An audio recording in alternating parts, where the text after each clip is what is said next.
Hi guys, it's me, Chazza HD, and welcome to race day in Shanghai for the second Grand Prix of 2025. Of course, a week ago we had in the end, thrilling Australian Grand Prix. It's now time for the Chinese Grand Prix at the Shanghai International Circuit. It's been a decent weekend so far. We had a surprising sprint race result, and obviously I'll get into the consequences of that result soon enough. And we had a, to a degree, surprising qualifying session yesterday morning, at least for us in the UK. Yeah, and it set us up with a decent grid, not as maybe exciting a grid as a week ago, but still a decent grid. And I think we have a chance at a decent race today. Probably not going to be as good today as it was in Melbourne, purely because one, it is harder to overtake around this circuit than it is at Albert Park, but also it is going to be pretty hot and dry, meaning that the tyres are going to get torn apart today. So lots of tyre management will be going on. Should be a two-stop race at least. I will confirm to you guys what the ideal strategies are for today's Grand Prix, of course, in this race build-up. But yeah, I think we could have a decent race, but just don't expect anything quite as good as a week ago, because again, it is hard to follow around this circuit. We know that, and I think we're going to need really some um, quite opposite strategies at times during the race to really mix things up and make things exciting, which I think we could absolutely get in this race. But hope you guys are well. Obviously, I wasn't streaming for qualifying yesterday. Here, though, for the main event. Hope you guys have enjoyed the race weekend so far. And no matter what time zone you're in or part of the world you're from, hope you're all having as best a time as possible. And hope you can join me and later joining the stream Niblo, who will be obviously on commentary with me, to take you through the 2025 edition of the Chinese Grand Prix, which, yeah, will be getting underway in just under 2 hours from now. And make sure before I go into what I usually go into, which, if you haven't watched these race watch along streams a little, or at least the build up to the race, what we do is just go through lots of data from the weekend so far to help give us a decent indication and as to what probably should or could happen in this race today. We'll go through the data from qualifying and also the sector time data, speed trap data, just to see down the 1 kilometer straight who really is pulling some good speed in a straight line. But also, we will go through what the race pace was like in the sprint, because that might give us a good indication as to what the race pace might be in this Grand Prix, even though conditions will be slightly different compared to that sprint. It again might give us a good indication as to what pace wise should happen. So yeah, that's what we're gonna do in the build up, and then of course Nib, probably about 45 minutes or so before the race, so just over an hour from now, will join us to give his thoughts before the Grand Prix, and then of course we'll then get into it in just under a couple hours from now. Reminder, as usual, there is a poll running in the live chat. Let me know, who do you think will win the Chinese Grand Prix? Will it be Oscar Piastri, George Russell, Lando Norris, or Max Verstappen? Out of those four options, let me know. And right before we get into the race, I will finish up that poll and we'll see the results of the poll and who you guys have decided to go for as your most likely race winner for the Chinese Grand Prix. But before we go into what happened in qualifying and the grid we've got and the data from qualifying, I just want to touch on firstly the sprint race. Now, the top eight, which is the only positions that score points in the sprint, it finished with Lewis Hamilton winning the sprint, taking 8 points obviously for the win. Brilliant drive, very good pace from the Ferrari, even though they were in clear air with Hamilton, which I think helped a lot in the sprint. And he won't have that benefit, obviously, starting from where he is on the grid today. Second was Oscar Piastri. Third, Verstappen. Fourth, Russell. Fifth, Leclerc.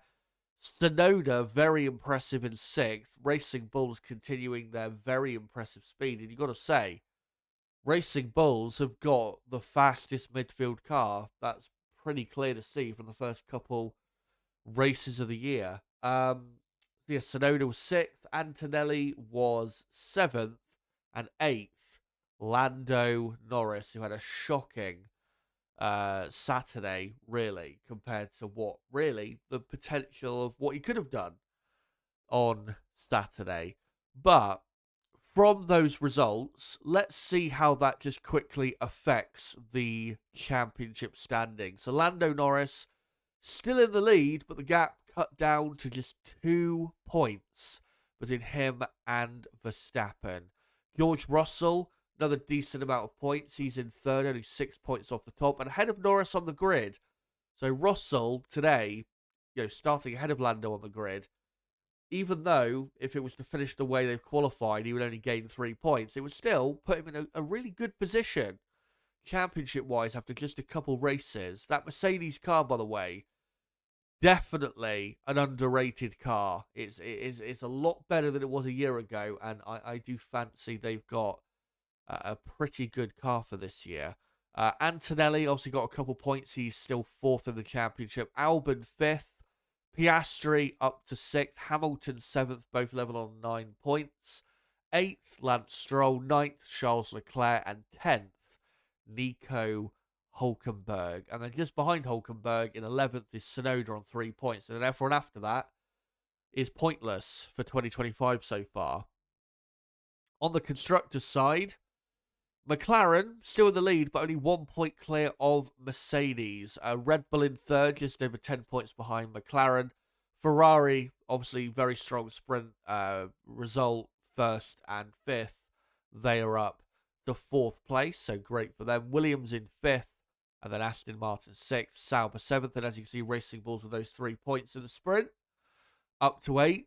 And now Alpine and Haas, the only 2 teams not to score a point, and that's probably going to remain that way at the end of this Grand Prix. But Racing Bulls, with where they are on the grid, they do have a legitimate chance to end up probably at least 6th in the championship by the end of this Grand Prix. So, yeah, Racing Bulls, big day for them. But let me go on to the results from qualifying and your starting grid. Oscar Piastri, first ever pole position. Yes, I know he's had pole position for sprint race before, but that does not count. This is his first proper, for the race, the main race, pole position, and what a pole position it was. Delivering the 2 laps he needed to get on pole, but that was not the best lap of qualifying. The best lap of qualifying, arguably, has to go to George Russell in the Mercedes. Gained a massive amount of time on the final lap. I think, was it 5 or 6 tenths of a second on the final lap, and put himself not only on the front row, but within a tenth of pole. Unbelievable lap by Russell. And he is in. Even if Norris and McLaren with Norris proved to be way too quick, Russell really has put himself in a good position to get yet another podium, which would be, again, a good result for Mercedes going forward. Max Verstappen fourth. I think Max honestly did the best he could. Maybe you could argue could have took advantage more of Lando's poor final Q3, but I think fourth on the grid is realistically the best they can do. The Red Bull just is not a quick car. It is, you could argue, the third best car at best, but at times it's looked like the slowest of those front 4 teams. So, yeah, I can't really complain about what Max has done there. Then, the 2 Ferraris, 5th and 6th. Yes, they were quick in the sprint, but Hamilton actually setting about the same lap time he did in the sprint qualifying session on Friday. Not able to find any more pace. And I do think Ferrari will be not the quickest team in the race today like they were in the sprint, I think things will be quite a bit different. And I'll explain why once we get onto my race predictions. But yeah, Ferrari on the third row. If they were to finish there, I mean, 18 points wouldn't be too bad. But really, even though Hamilton won the sprint race, and yeah, that was great, in terms of points, Ferrari need a podium today. They really, really do need a podium today. If they don't get a podium and end up where they are starting, then yet again, in the race on a Sunday, it's another poor result for them. Last week, 8th and 10th, and if they were to finish 5th and 6th here, they would be rightly quite disappointed with that. So if they can get a podium today, they absolutely have to, because it would give them, I think, a really good overall boost coming out of the weekend. The sprint win will not do enough, I think, to give them that morale boost and championship boost overall that they really need. So, yeah, Ferrari have got to get a podium today from the third row of the grid.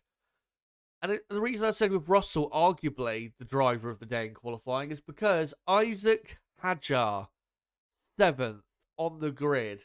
What a performance by him. Out-qualifying his teammate by half a second. And remember, Hadjar, after what happened in Melbourne, crashing on the formation lap, crying his eyes out, hitting the absolute lowest of lows. Not only that, but I don't think he's ever raced around this circuit before. Yet, qualifies 7th in a racing bull car, and only, less than 0.2 of a second slower than the two Ferrari cars. Just incredible. So yeah, congratulations to Isaac. Really good comeback so far from what happened in Melbourne. I just hope he at least scores points today. I think he absolutely deserves it for the weekend he's had. He's been so quick, so good. And with the car he's got, as long as he doesn't make a mistake and keeps up the pace he's had, he should finish at worst in, say, 9th place in this Grand Prix. Antonelli in 8th. Probably could have done a bit better, I think, Antonelli, in qualifying. He's never raced around this circuit before, so we do have to factor that in. But I think he could have done a tad better than 8th place. Sonoda in 9th. And then Alex Albon doing pretty well to get the Williams into 10th. Williams struggling a bit this weekend after Friday, where they looked actually quite good. So yeah, not great there. For Antonelli, by the way, sorry. I think he should definitely be ahead of Hadjar on the grid, but possibly, I think, given where Russell is, I think if Antonelli was splitting the two Ferraris, say, in being in 6th place, I think that would be good enough. So I think Antonelli, could have done a slight bit better. I mean, if he had found an extra 10th of a second, he would have ended up on the third row of the grid. So it's not a massive amount of time he needs to find, but yeah, he definitely could have been a tad better.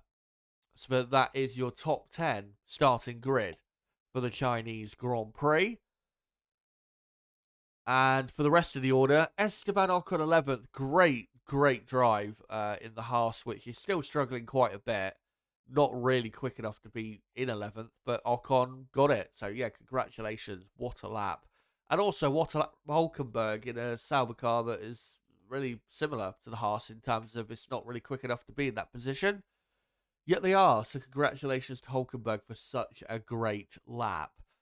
Alonso 13th, Stroll 14th. Aston Martin are quite a bit quicker than that grid position, so I'm expecting them to make a bit of progress in the race. Carlos Sainz 15th. He has had an absolutely disastrous weekend. 13th in sprint qualifying, and no pace in the sprint. Had to pit for new tyres. And ended up, I think, 17th. And then 15th in qualifying. Whilst Albon, again, making Q3 and out-qualifying him by a pretty good amount. I don't get what is wrong with Carlos. I really don't. The Williams car is, yeah, it's not as probably good to drive as last year's Ferrari car, but it's not a bad car by any means. So I really do not understand why Sainz is 15th on the grid and is just in general so slow compared to his teammate. It is baffling. Um, so yeah, we'll have to see obviously at the next Grand Prix whether he can actually start beating or maybe even matching Alex Albon. And then the rest of the field, Gasly 16th, Alpine very slow, which I don't really understand, to be honest. Behrman 17th, Doohan 18th, Bortoletto 19th, and Liam Lawson last in qualifying, just like he was in sprint qualifying, last on the grid. By the way, how impressive. 1.5 seconds covers the entire field in qualifying. That is very close. I remember around here a few years ago, it would be 2.5, 3 seconds covering the field. So, yeah, very impressive that it is just so close. And even if you go, looking back at the top 10, the top 8 covered by 4.5 tenths of a second. That is incredible. And that's why 2025, we were all looking forward to it for this exact reason. And it's really, in terms of the closeness, really living up to what we expected. But with Lawson, just to announce, he has gone for a new setup. So he is starting from the pit lane, just like he did in Melbourne. And let's hope that he will have a decent race. Strategically, though, he does play an important role for Red Bull, which I will get onto before the Grand Prix. But that's your starting grid. Let's get into the sector time data just to understand why it ended up the way it did and why certain teams are so quick and certain teams are not so quick. First sector, all about the slow corners. Red Bull, McLaren, right on the same pace. Very impressive that Red Bull gained this amount of time in the first sector, because if you remember in sprint qualifying, McLaren were nearly quarter of a second quicker than any other team. So very good first sector speed for Red Bull. Aston Martin still very good in the first sector and actually closing the gap to McLaren in the first sector compared to sprint qualifying. See, Aston Martin in that first sector really, really good. So watch out for them in the first sector in terms of making an overtake, because they seem to have a lot more grip through that part of the lap. Mercedes doing fine enough, I think. And Ferrari, not really a surprise that they are the 5th quickest team in the first sector. The first sector is the weakest part of the track for their car. Their car not really that good in the slow speed corners. Sauber, though, pretty good. Racing Bull's not too bad. They're a lot better in the high speed corners, though. Alpine, not great. Williams, not really great. And Haas, the slowest. But the middle sector is the best sector for showing in terms of aero grip, who is doing really well in that area. And McLaren and Ferrari pretty much level through the middle sector, as we saw pretty much in sprint qualifying as well. Ferrari, in the high-speed corners and medium-speed corners to an extent, do have a good car. It's just the slower speed stuff where they're struggling. McLaren, obviously, very good through here. Racing Bulls as well, continuing the type of form through the high-speed corners we saw in Melbourne. Yeah, Racing Bulls, 3rd quickest in the middle sector. Will be interesting at Suzuka to see with Racing Bulls just how good they could be. Because obviously all the corners pretty much at Suzuka are high speed. So they should be very quick. And obviously Tsunoda, the home driver. So yeah, really looking forward to seeing what Tsunoda can do in that car in a couple of weeks' time. Mercedes, good speed. Red Bull, not actually too bad for them, even though, yeah, 5th quickest overall. A lot closer to McLaren through this part of the lap than I expected. So, yeah, good speed there for Red Bull compared to Melbourne.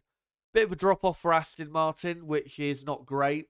Obviously, a couple tenths slower than Racing Bulls. If they were on the same pace as Racing Bulls, then they probably would have got at least one car into the top 10.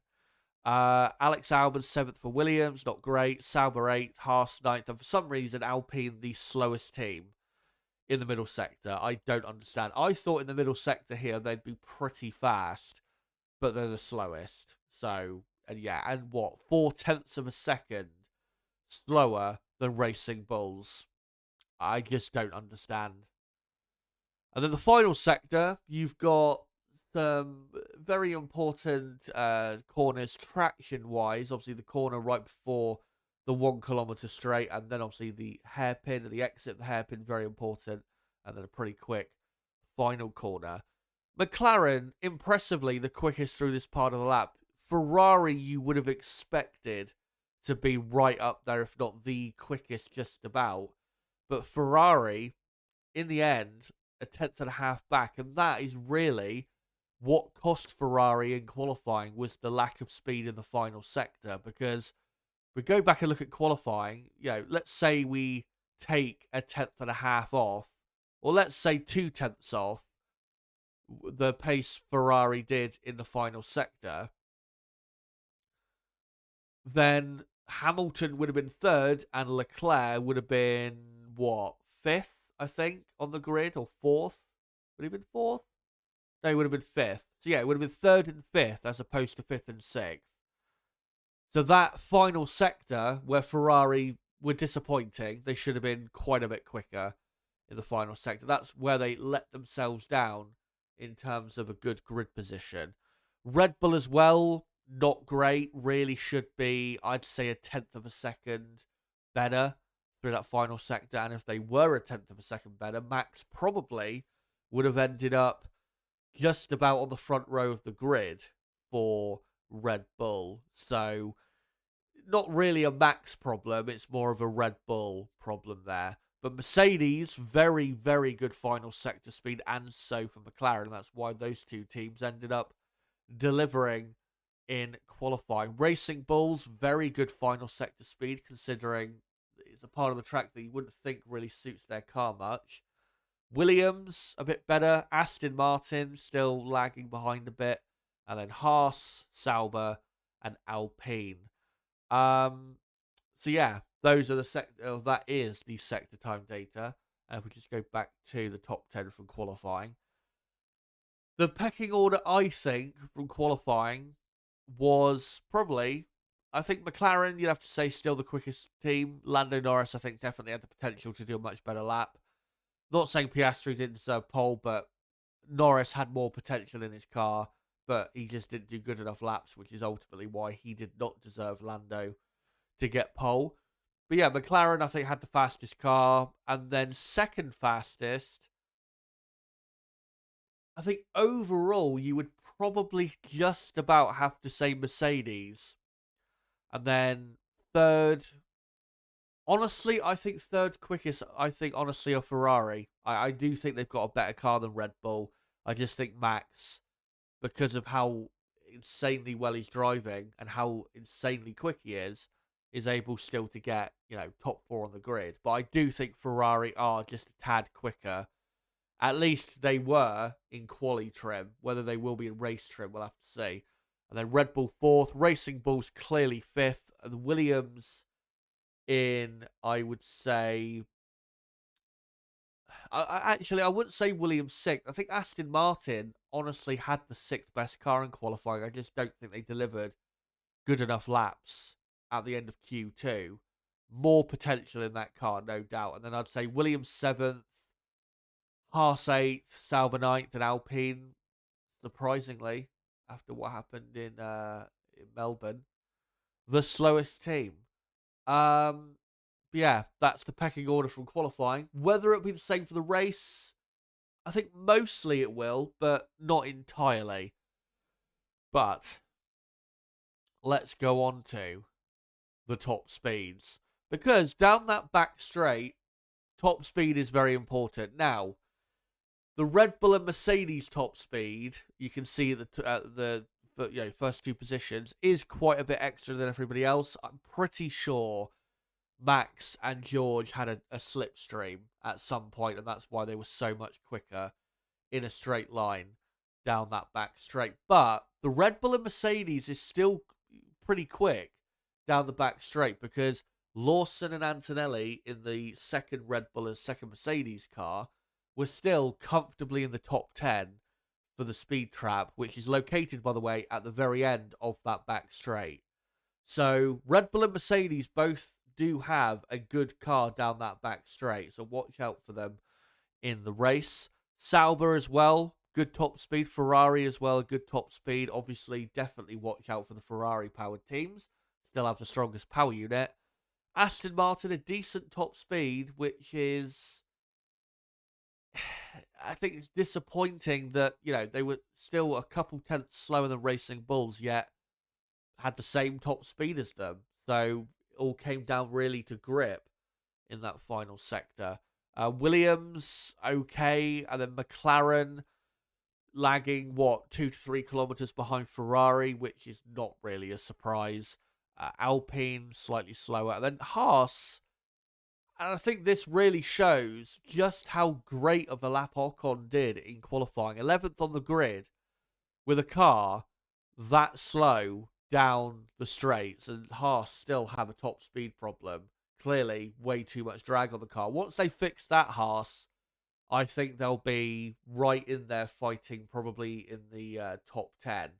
Definitely, if they fix that issue, they'll be fighting very strongly. Because if they had, say, an extra 5 kilometers an hour, then in qualifying, Ocon would have made Q3 and probably could have put himself 8th or 9th on the grid.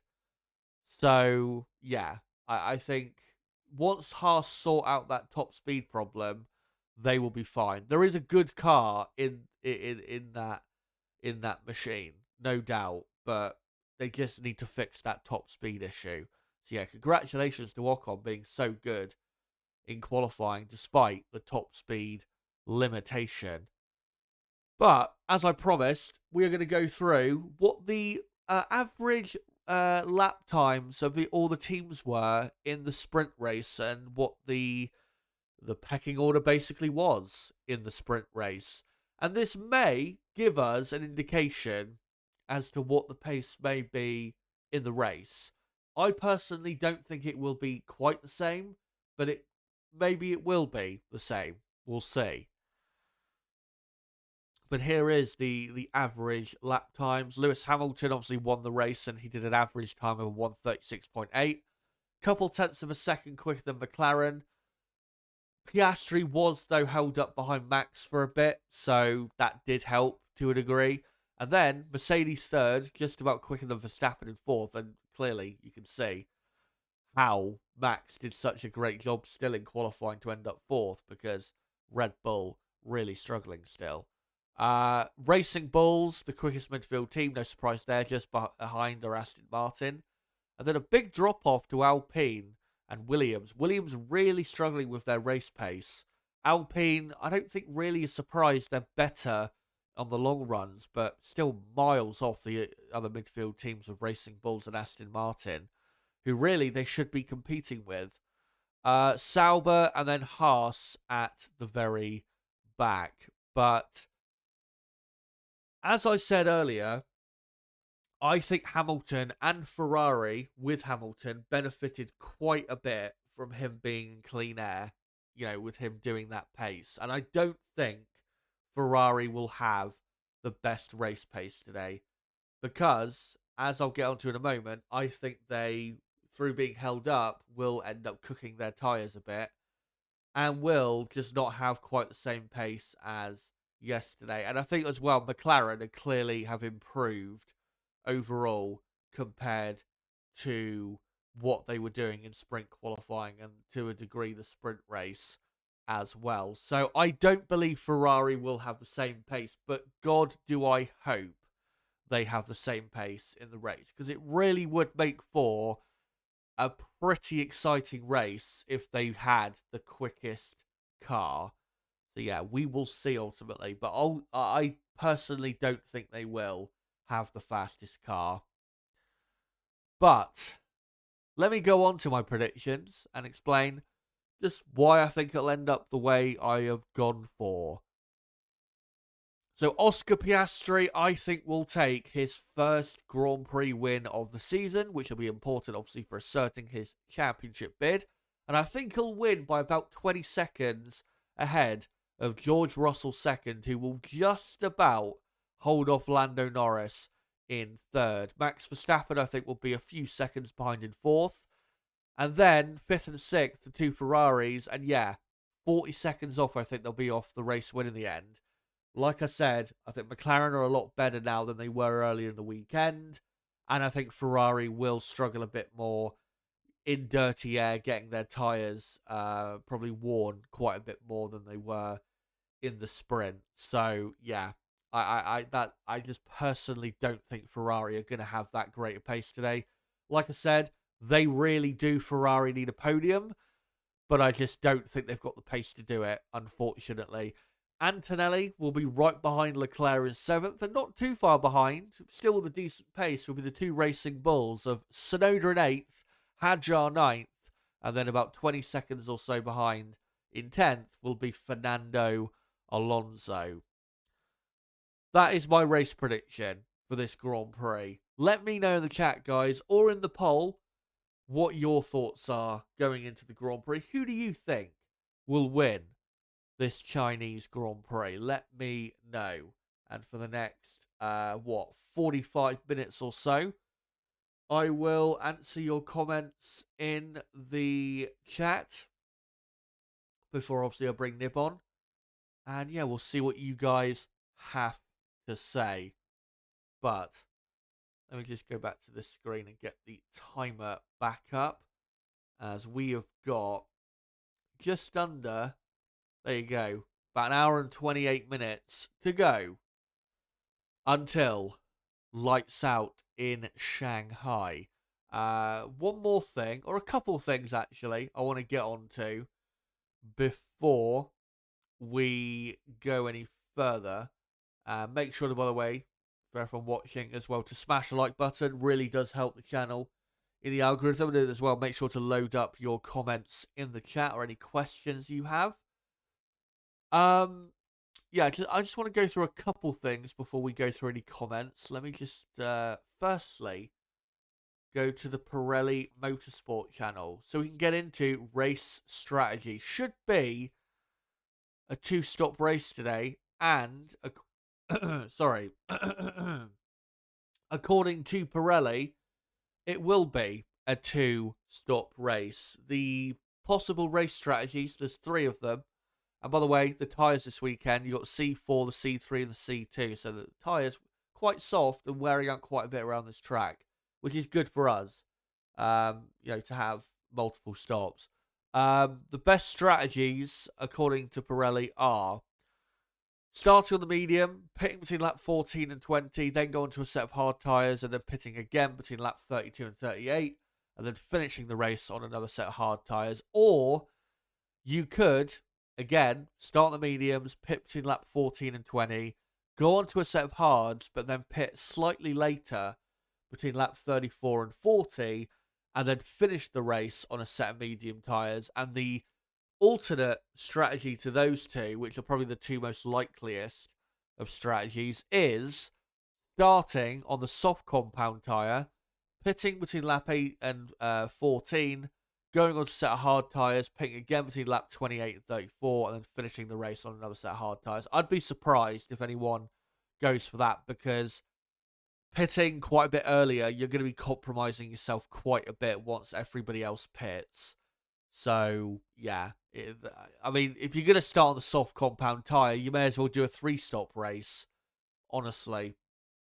But I don't think we'll see anyone go for a three-stopper, unless, obviously, we get a safety car or a well-timed virtual safety car. But in terms of who should maybe go for what strategy, we will get into that before the Grand Prix, because I think there are a couple interesting areas regarding that coming into this race. So yeah, those are the predicted strategies.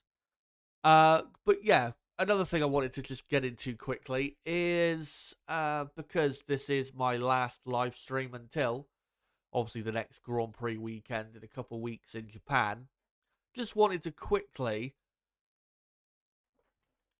what do you call it? Just wanted to quickly get into what the content plan is here on the channel pretty much for the next month, because we've got a couple weeks between the next Grand Prix, and then we have a triple header of Japan, Bahrain, and Saudi Arabia for the first 3 weekends of April.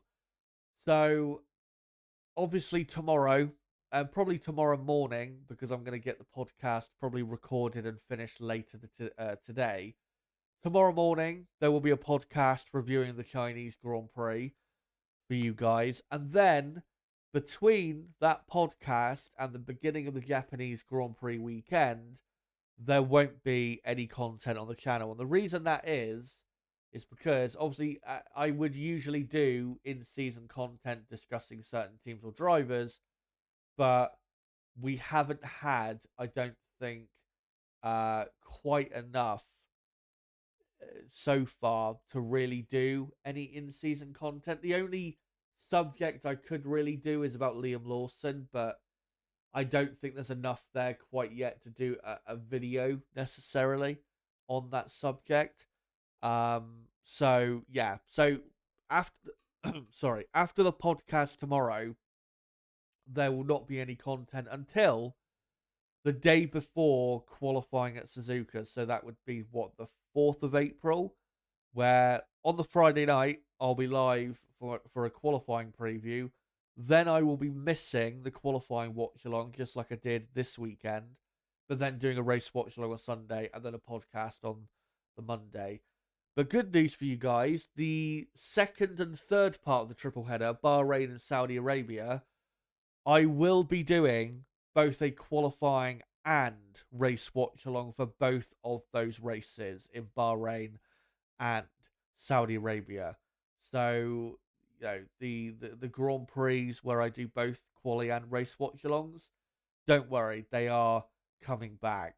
And yeah, they will be coming back, as I said, for the Bahrain and Saudi Arabian Grand Prix, mainly because it's just a lot better time for me, those races, than the early morning races. So that's why I'll be doing both a quali and race watch along for those 2 weekends. And of course, the day after those two Grand Prix, there'll be a podcast reviewing those Grand Prix. And then, probably after that triple header, and in between the Saudi Arabian and Miami Grand Prix, I will probably start to upload some in-season content talking about, you know, maybe a certain team or, you know, a certain, say, driver that's maybe not performing or whatever. Yeah, we will get into that probably then. I may change my mind about this 2 week break coming up in between this Grand Prix and the Japanese Grand Prix. I may, like I said, change my mind and end up uploading a video about, you know, what we've seen so far with a certain team or driver.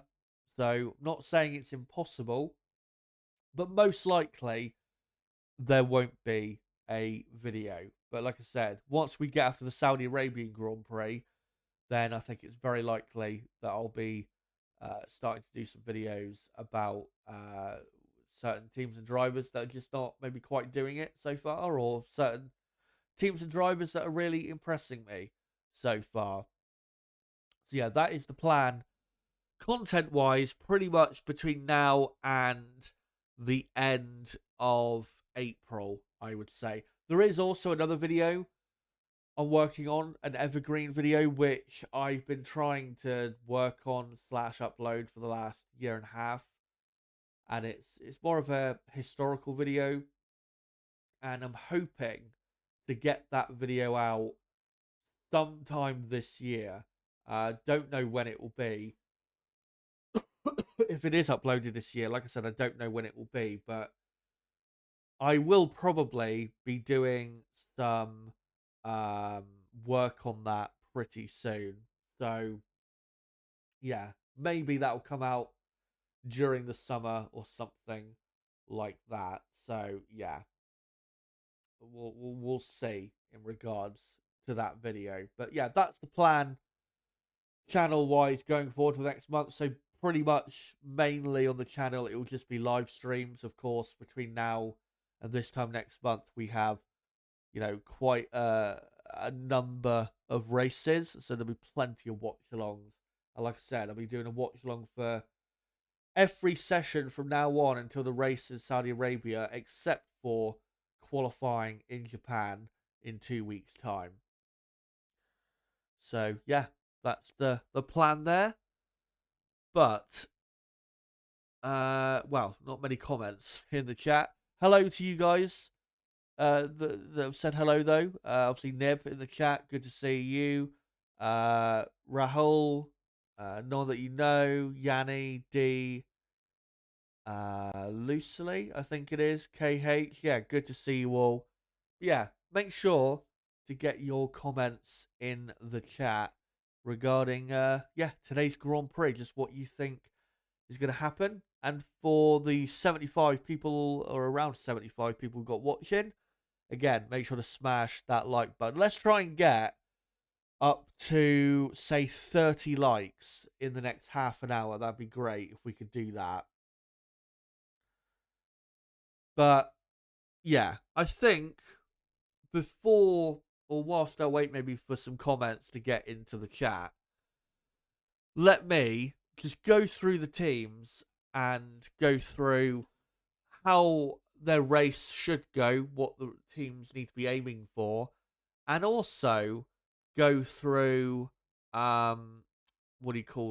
strategically what certain teams could do in the race today to improve their results. So let me just hide that countdown and get into that. So with McLaren, obviously they've got Piastri on pole. I think with Piastri, as long as he maintains the lead after turn 5, turn 6, then he should comfortably win. So as long as he just responds to whatever Russell or whoever behind him, whatever they do on strategy, then he should be absolutely fine and should win the race comfortably. For Lando Norris, though, if he is still third at the end of lap 1, I think the best thing for McLaren to do is just run him a bit longer into the race. Not massively longer, because if they go way too long, they'll lose at way too much time. Plus, Red Bull and Ferrari behind would then get into their pit window through the undercut, probably, if they did that. But I think that is, if he can't pass Russell on track, I think realistically, that is probably the best option, is to say if Russell pits around lap 15, 16, 17, something like that, then Lando needs to try and go till, say, lap 20, 21, maybe even lap 22, before he makes his stop. And then from then on, for the rest of the race, he'll have fresher tyres, which should give him enough pace to then pass Russell. Because I think with the same tyres, I don't think Lando has enough pace to pass Russell on track with the same tyres in terms of not just compound, but tyre wear. But with fresher tyres, a few lap fresher tyres, I think that would be enough to get Lando ahead of Russell in the Grand Prix. So, yeah, I think that's, with Lando, what they've got to try and do. But, of course, if Lando can get past Russell at the start, that would be absolutely brilliant for McLaren, because then they could just go for the ideal strategy with both cars and complete a 1-2 finish that they should have got in Melbourne. For Red Bull and Max Verstappen, I think the aim really should be holding off the two Ferraris behind, but sticking close enough to, say, Russell and Norris ahead, that they can interfere with them, and if they are, say, only a couple seconds or so behind, maybe go for an undercut, or maybe go slightly longer and play the long game and come back later in the race. If Max can keep, just 2 or 3 seconds behind, that would be great. 2 or 3 seconds behind Russell and Norris, because then again, Red Bull would have multiple options at that point as to what they could do strategically. But if Max is, say, over 5 seconds away, then really Red Bull's race is about holding off the two Ferrari cars, and that is not going to be easy, especially with Ferrari probably having not too bad a pace, but also down the straights, they should have obviously quite a bit of speed. So, yeah, that's not going to be a great, comfortable fight for Max Verstappen. But the aim for him, like I said, in the first stint, is just keep, say, 2 to 3 seconds at worst away from Russell and Norris so that he can keep himself strategically in that fight, and that maybe later in the race, if Red Bull do go for a strategy that works, maybe that can get Max onto the podium, which if Max finishes on the podium, I think he would be pretty happy with that result, especially if Lando Norris doesn't win. Does not win the Grand Prix. If Lando Norris doesn't win and Max finishes on the podium, I think he would be, again, very happy with that, because he knows, Max, that his car just is not good enough right now. But he's having to do the best he can to limit the damage until Red Bull get their new upgrades. One more area, though, which could be very important, is Liam Lawson starting from the pit lane. Obviously, he's just going to go for it today. But I think with Liam, what they might end up doing, and what they probably should do, given how the tyres are wearing this weekend, is probably start Liam on the hard compound tyre to get the data from that tyre just to see how well it's working. And if Liam starts flying through the field, then that gives Red Bull really good data to know before the other teams just how good that tyre is on their car. So watch out for that if Liam does start on the hard compound tyre, which I expect him to. Because again, if he starts to fly through some of the back markers a lot quicker than maybe he should on that compound, then clearly that compound is working very well, and then maybe we'll see Max going onto that compound a bit earlier than maybe planned, just to get onto the right compound of tyre. For Ferrari, third row of the grid, as I said earlier, even though they won the sprint, they have got to finish on the podium today to keep, or not to keep, but to really give them a good morale boost coming out of this Grand Prix, and to give them the encouragement going forward that the championship is still on. Because if they would have finished where I predicted them to finish, 5th and 6th, where they are on the grid, they would drop yet more points, quite a lot more points to McLaren, especially if McLaren do finish where I predicted, 1st and 3rd, which would be 40 points. And Ferrari finished in 5th and 6th, that'd only be 18 points. McLaren would end up being, 30 points clear already of Ferrari, I think, at that point. And you don't want to let that gap, if you're the Scuderia, get too big. So, yeah, a podium today is an absolute must. Even if it's only 3rd, that's fine. If they can get 3rd, then they can come out of this weekend head held high and say, right, we've got a decent base to start this season now that we're actually showing what our proper pace is. Now they're not plank limited like they were in Melbourne. And then they can go on from there and, start to try and pick up some good results going forward. But if they do finish where I've got them, then, yeah, it just continues their, I'd say, poor start really to the season compared to the hype and expectation to a degree we had for Ferrari. Strategically, what can they do? I think the best thing to do, if they are 5th and 6th by the time we get to the first round of pit stops or the first pit window opening around, say, lap 15, best thing to do is for them to just run quite a bit longer than the cars ahead of them, and then try and come back at those teams that way. And maybe, if they can get long enough into the race, maybe try a one-stop strategy. I mean, we saw yesterday Lewis Hamilton really did look after his tyres well, and that did help his sprint result. If he could do that today, and I mean, Hamilton got, what was it, 19 laps out of the tyres, and he wasn't struggling towards the end like, say, Max was or Russell was in that sprint. If if Hamilton can keep up the type of tyre wear that he was doing yesterday with the way he was managing the tyres, then there's, a one-stop strategy is not out of the question for Lewis Hamilton. Because to do a one-stop strategy, really, you need to get to about lap 25 at the earliest, I would say. Would be a good time if you're going to go from, say, the medium to the hard compound.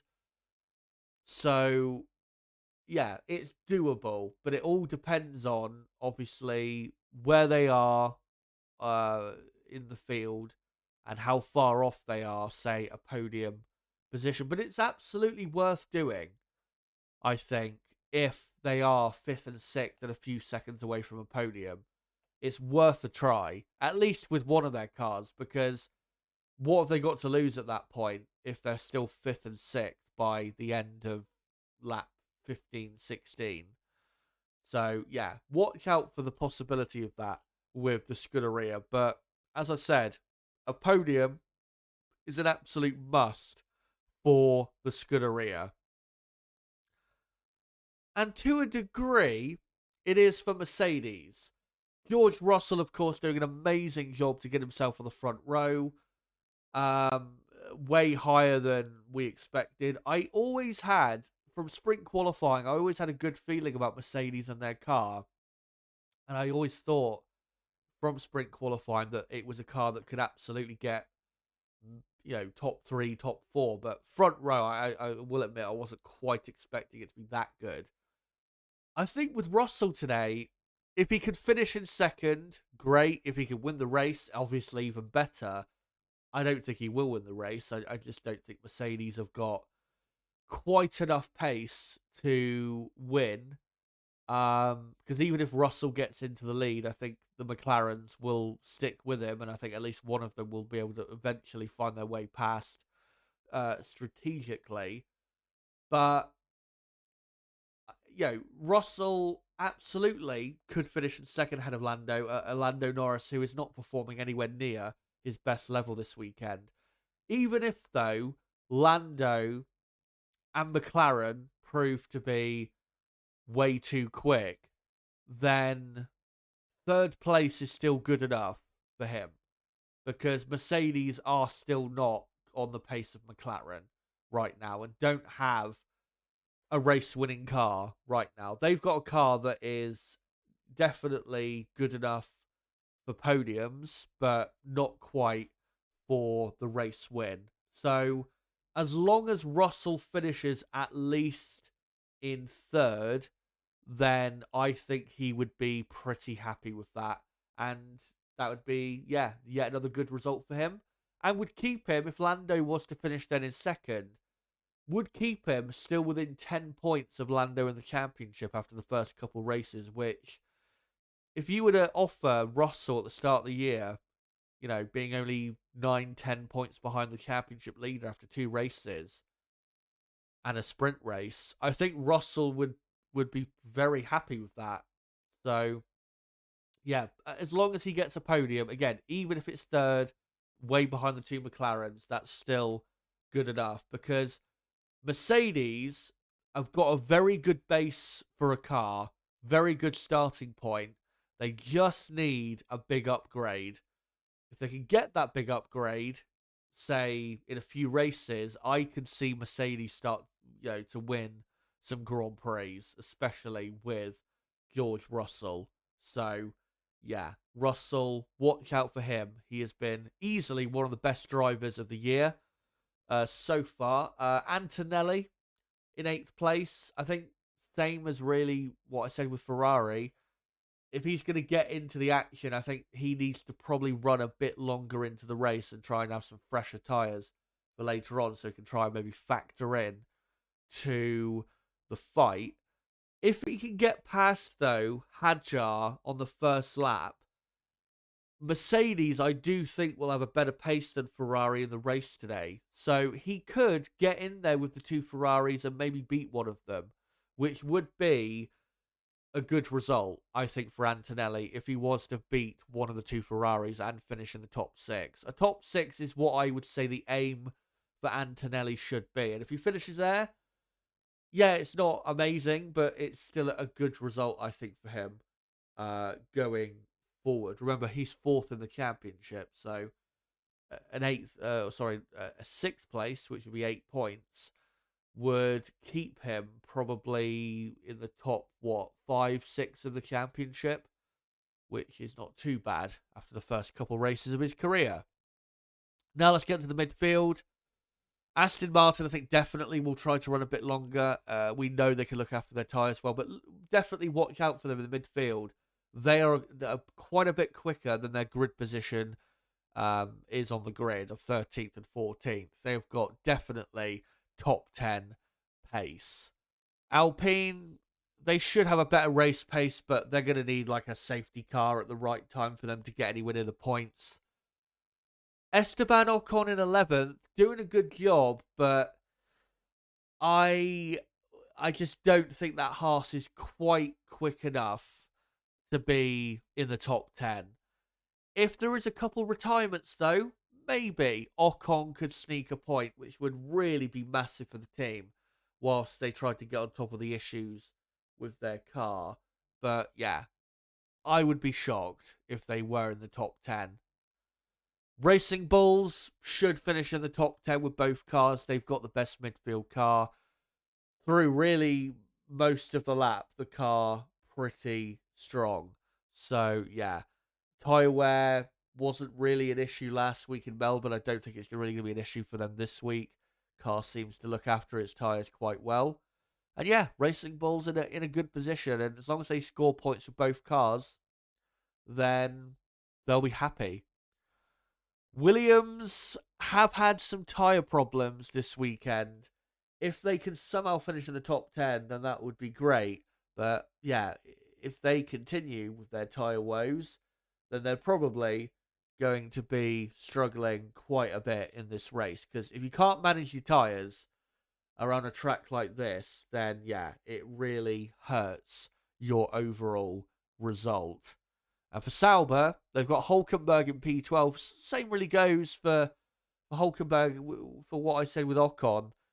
If we get a couple retirements, maybe they could get in the top 10. But realistically, just a bit too slow, I think they'll be, to be in the top 10.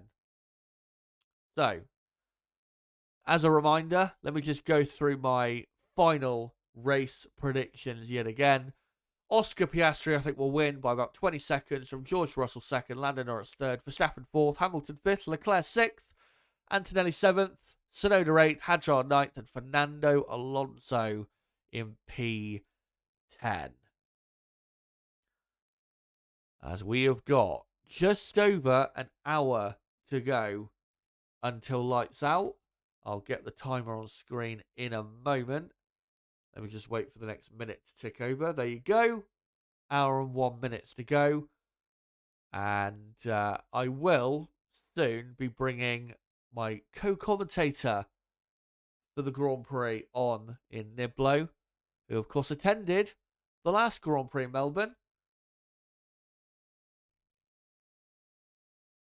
But yeah, now we've got quite a few more comments in the chat. So let's go through a load of your comments before we bring Nib on. And let me just readjust my chair, seating position, and all of that. By the way, thanks for the getting us up to 30 likes. Let's try and get up to, say, 40 plus likes if we can in the next half an hour. That'd be great if we could. KH says it is Piastri's race to lose. And Chazza pretty much predicted the top 10 unless there's an unexpected race incident. It proved in the sprint to be pretty hard to follow and overtake, and I think that'll be the case today, especially with the teams looking after tyres. So, yeah. That's how I think it will go. I hope it's a lot more exciting than I'm expecting, but I think tire management is going to be very important. Jesse asking, do you think Liam Lawson will get replaced if he's allowed to race in Japan, where he does have quite a bit of experience at Suzuka from not just F1 but Super Formula? If he's rubbish there, then yeah, he's gone. He is gone, no doubt about it. Who replaces him though? I don't think it's necessarily going to be Tsunoda or Hadjar. I could see them bringing back Sergio Perez, as Z-Dub says, bring back the Mexican Minister of Defense. As Yanni stating the obvious, that they should have cloned Max and put his clone in the second car. Now that would be the strongest team of all time. Hello to Astro, good to see you. Obviously great timing for you this Grand Prix. Jesse says, I think Liam should have more time in the Racing Bulls and let Yuki to hang on a bit. It's legit now destroying Liam's confidence. That is possibly what they will do. Put, Tsunoda in the car. And if Tsunoda can actually perform, that would be great.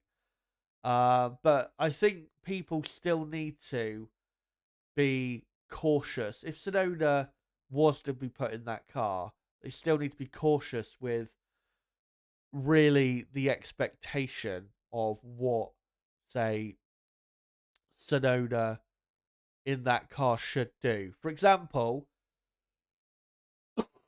I think, let's say Tsunoda was in that car, the Red Bull car yesterday. I think definitely he should have been in the top. If he was in the car, he should be in the top 10. But given how close the top 8 was, honestly, I don't think Tsunoda would be really any higher than where he is on the grid anyway in the Racing Bulls car. And honestly, I think you could maybe argue that the Red Bull car, or not, let me rephrase this. I think Max could be quicker in the Racing Bulls than he is in the Red Bull right now. Because, I mean, Hadjar was only, what, 3/10 off in qualifying. Max, surely, is a lot quicker than Hadjar than, say, 3/10. And if you were to put Isaac Hadjar in the Red Bull, I don't think Isaac would be 3/10 off Max. So, yeah, there is quite the possibility that that Racing Bulls car is quicker than the Red Bull somehow. But it's difficult to explain because of just the way Verstappen is. But yeah, like I said, if you put Tsunoda in that Red Bull this weekend, even if he did his absolute best job, he'd still be probably in the same position on the grid. So, I think, yeah, Liam is performing poorly, but I think there are bigger issues for Red Bull right now than Liam Lawson, such as improving the car. They've got an upgrade coming in Bahrain in 3 weeks time. That upgrade needs to work and really needs to give them an extra 2 to 3/10 of a second. And if it does, Red Bull can start fighting and getting race wins. And that would help whoever the second driver is as well get further up the field. So I think that is more important of an issue right now than Liam Lawson's results, to be honest. Well, let's go through a few more of your comments for say another 10 minutes or so. KH says Yuki is telling Red Bull, told you so.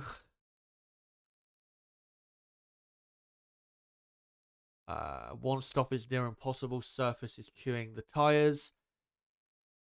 It depends. The one stop strategy, I think it is doable. It depends though on how long the two stoppers up front go into the race. If let's say the two McLarens, Russell and Verstappen, were to do a two-stop and pit around, say, lap 18, 17, 18, then I think a one-stop strategy is possible still. But if those cars have to pit earlier because the tyre wear is even worse than expected, let's say around lap 12, 13, 14, then yeah, I agree. I think a one-stop is not possible. But if, especially with the McLarens, who we know can manage their tyres very well, if the McLarens can get to, say, lap 18 to 20 and still do a two-stop race, then I think Ferrari have at least got to try with one of their cars and go for a one-stop strategy. Timu says Liam Lawson win on 7-stop strategy. To be honest with Lawson, I mean, they may as well just go for like a 3-stop race with him. If they really want to, give him something to fight with, would make it at least entertaining and quite a bit more interesting.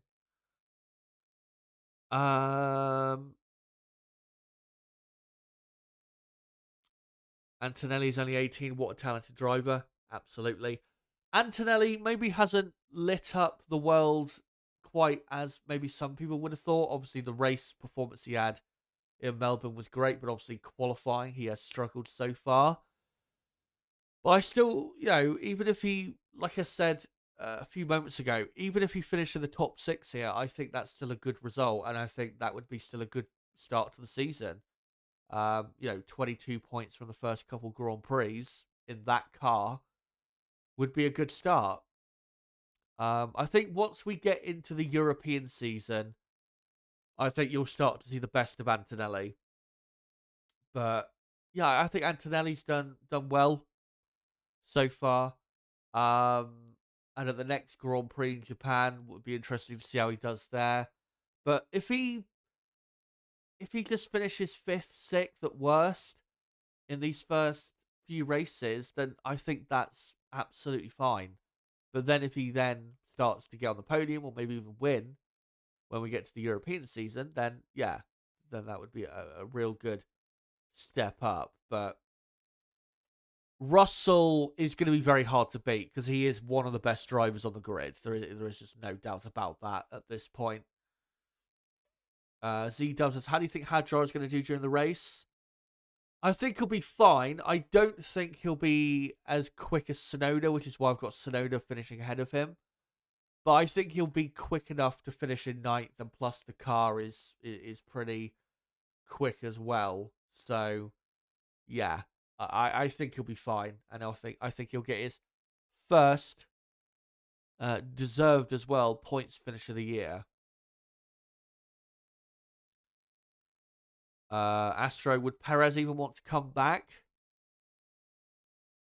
If it was made clear that it was only until the rest of the year, or say a rolling contract of 10 races, and then they'll review it after the next, once they get to that point, I think Perez would be fine with that, honestly. There is rumours that Perez is going to be back on the grid next year anyway for Cadillac F1. So it would at least keep Perez in the loop. Astro saying Danny Rick to replace Lawson. I don't think so. I think Ricciardo's done. I think not only do I think he's done, I think Ricciardo has accepted himself that he's done, and I don't think he's actually interested in racing anymore.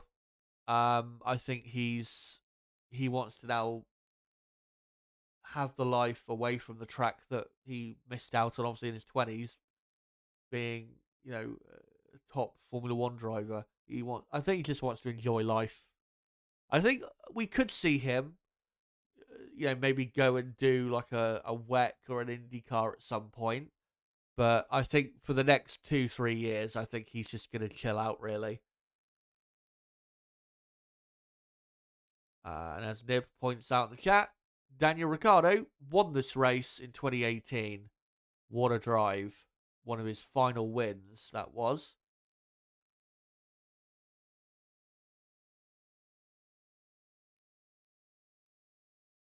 Todd says Perez and Ricciardo to Cadillac. That would certainly be a headline lineup for the team, but I don't think they'll go for that lineup. I think the lineup they'll go for probably will be Sergio Perez and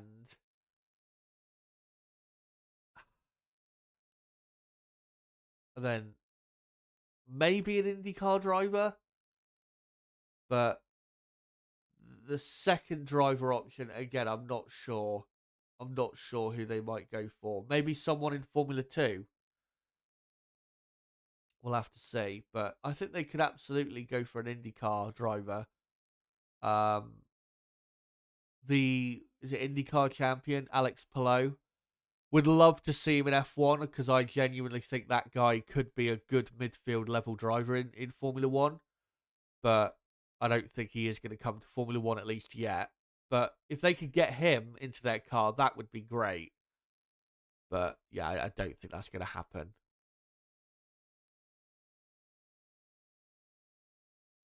Um,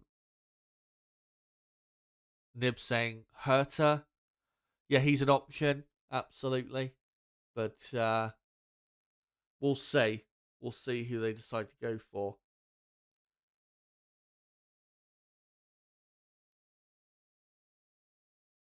Astro says Jack Doohan looking almost as fast as Gasly already. Alpine looking pretty rubbish here. Yeah, Doohan been a bit inconsistent pace wise and just in general. Obviously crashed out of his Grand Prix, your first Grand Prix, which was really a disaster. Especially when Doohan probably could have got some points if he had remained in that race.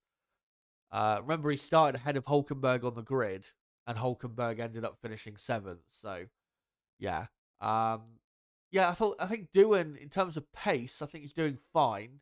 He just needs to be consistent, and he's not really doing that.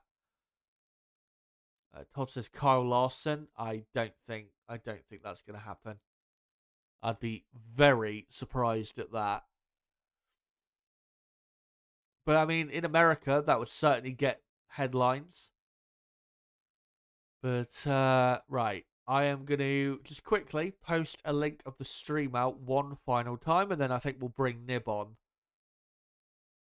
to get his thoughts ahead of this Grand Prix. So let me just do this quick posting of the stream out again. Come join us here to watch along the race in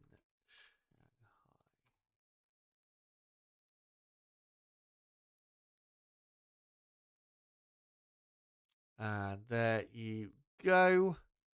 And quickly, before I bring Nib on, make sure to keep smashing the like button if you haven't already. We're on almost 40 likes. Let's try and get up to 50 likes if we can before the Grand Prix, which is in 45 minutes' time. Also, there is a poll running at the top of the live chat. Let me know, who do you think wins the Chinese Grand Prix? Will it be Oscar Piastri, George Russell, Lando Norris, or Max Verstappen?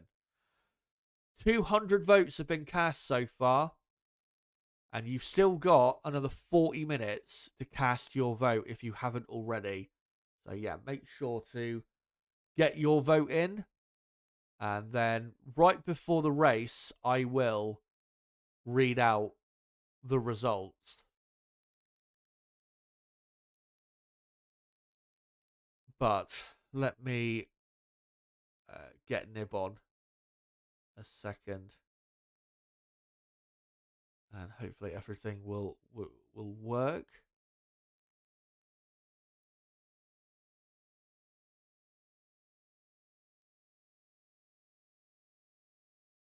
Right. Hello.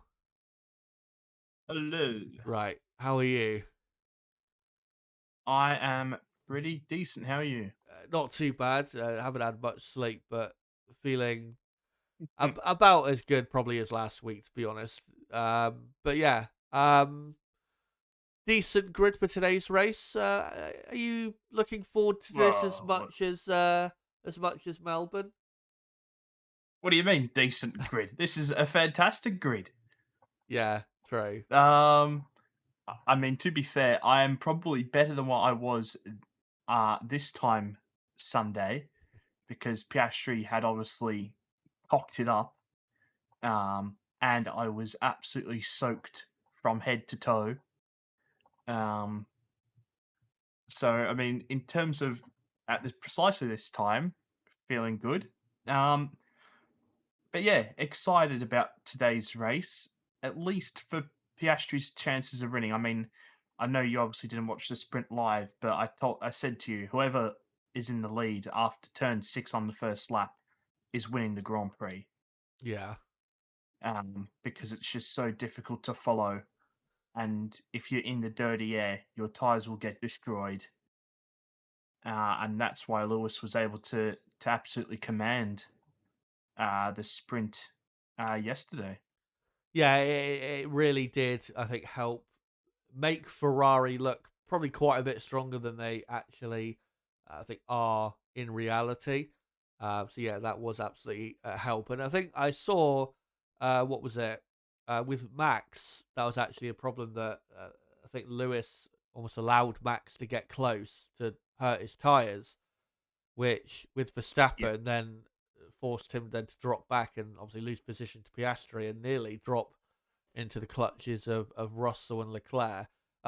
Starting though, with last week, um, yeah, how enjoyable of a weekend was it? Despite obviously getting pissed on all day on Sunday, yeah, how enjoyable of a Grand Prix weekend was it?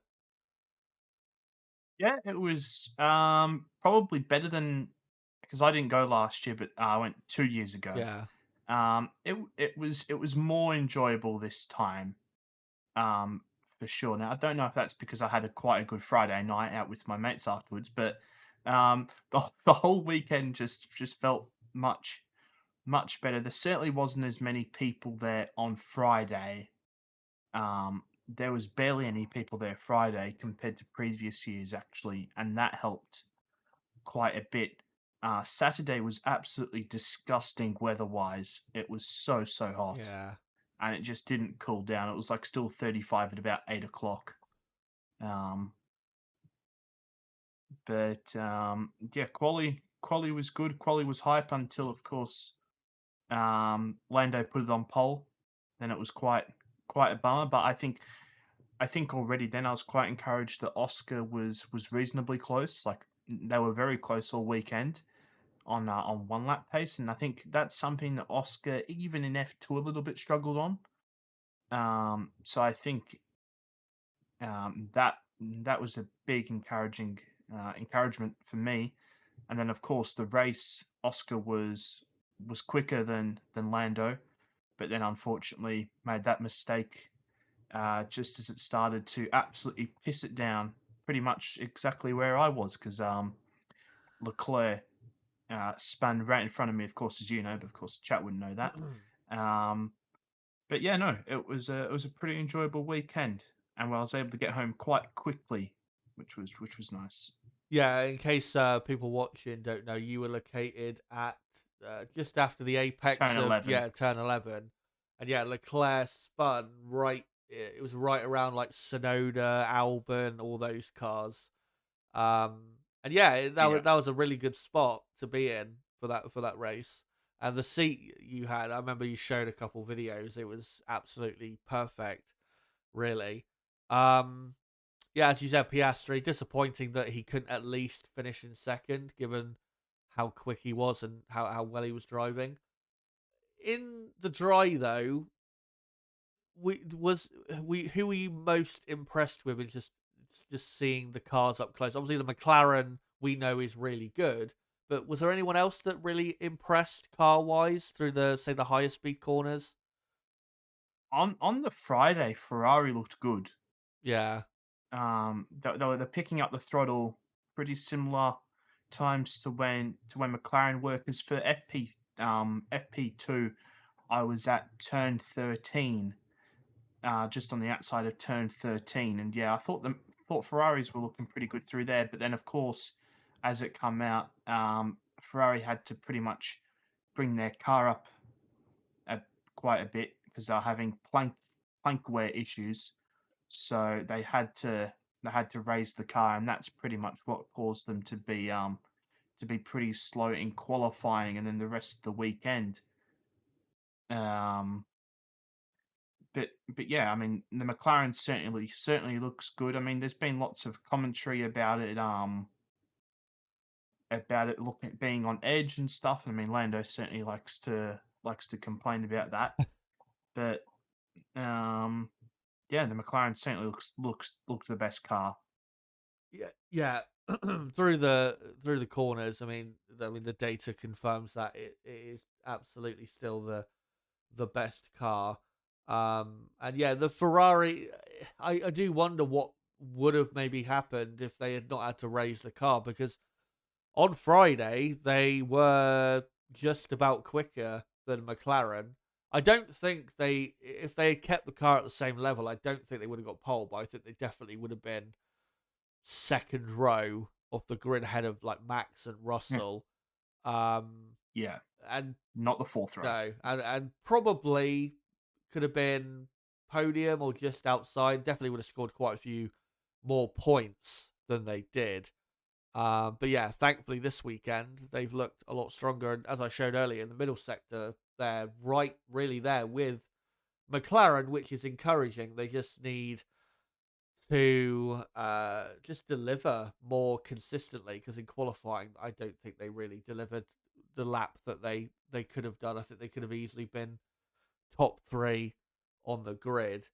But yeah, with Oscar, as we were saying, like in Melbourne, was very quick, was very good until that mistake. Obviously, this weekend he's been clearly better than teammate Norris and should win today.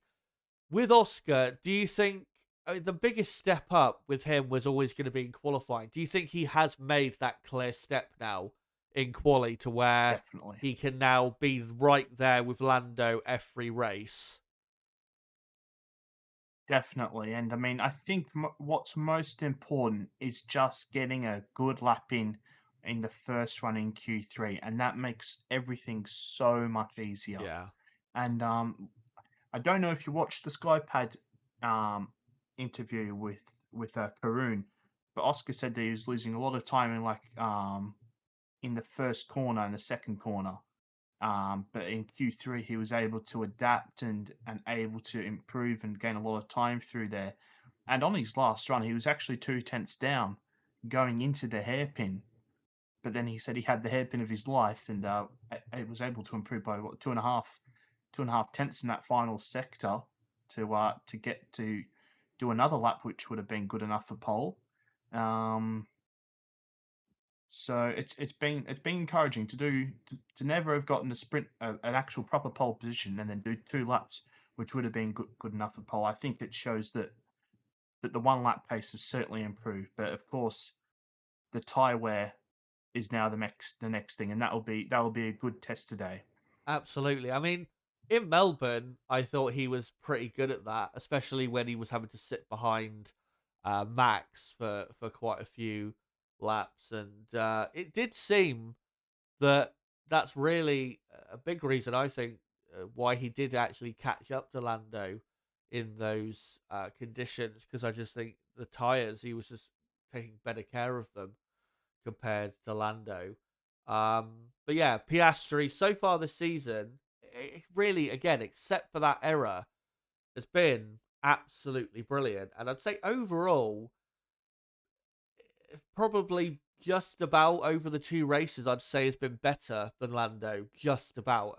If he wins today, I'd say definitely over the first 2 races, Oscar has been slightly the better driver, as Bortoletto has been noted for a practice start infringement. Great start. Um, so Oh, yeah. yeah, I think I, today with Oscar, even if Lando finishes second, Oscar absolutely has to win to assert himself, no doubt, as a Yeah. championship contender. Because I mean, after the sprint, He took a few points off Lando. The gap was down to 17 points. So he can at least get the gap down to 10 points going into Suzuka, where he should be pretty quick, like Lando will be. Then, yeah, can keep close at least with Lando to start the year. With Lando, by the way, he's had a horrible weekend, and yeah, maybe the setup isn't quite right, but that car is the fastest car. There is no doubt about that. What have you made of Lando's just awful weekend, really, after practice one?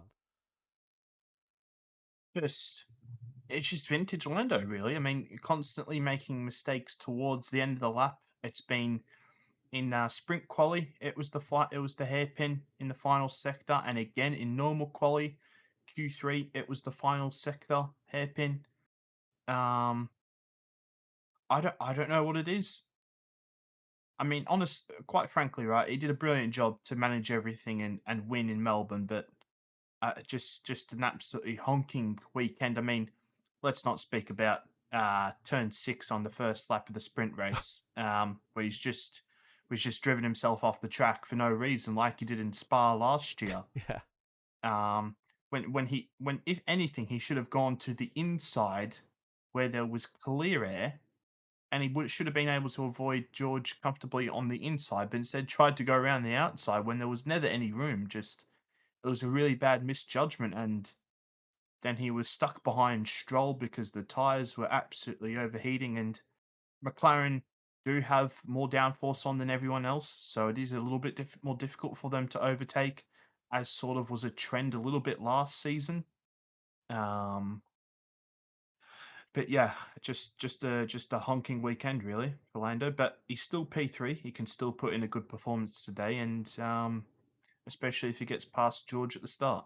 Yeah, as you said, there's still a chance for Lando to still get a good result from this Grand Prix. I mean, second would still be, I think, considering the weekend, it'd still be good, at least for Lando. But yeah, the first lap of the sprint was just, the racecraft was so poor. I mean, going around at the outside of Russell at turn, what was it, 4, um, had to back out, and that hurt his speed. And then, like you said, went for the outside line, which was just so stupid because, I mean, for two reasons. One, if you're going to overtake, it's going to be on the inside at that corner.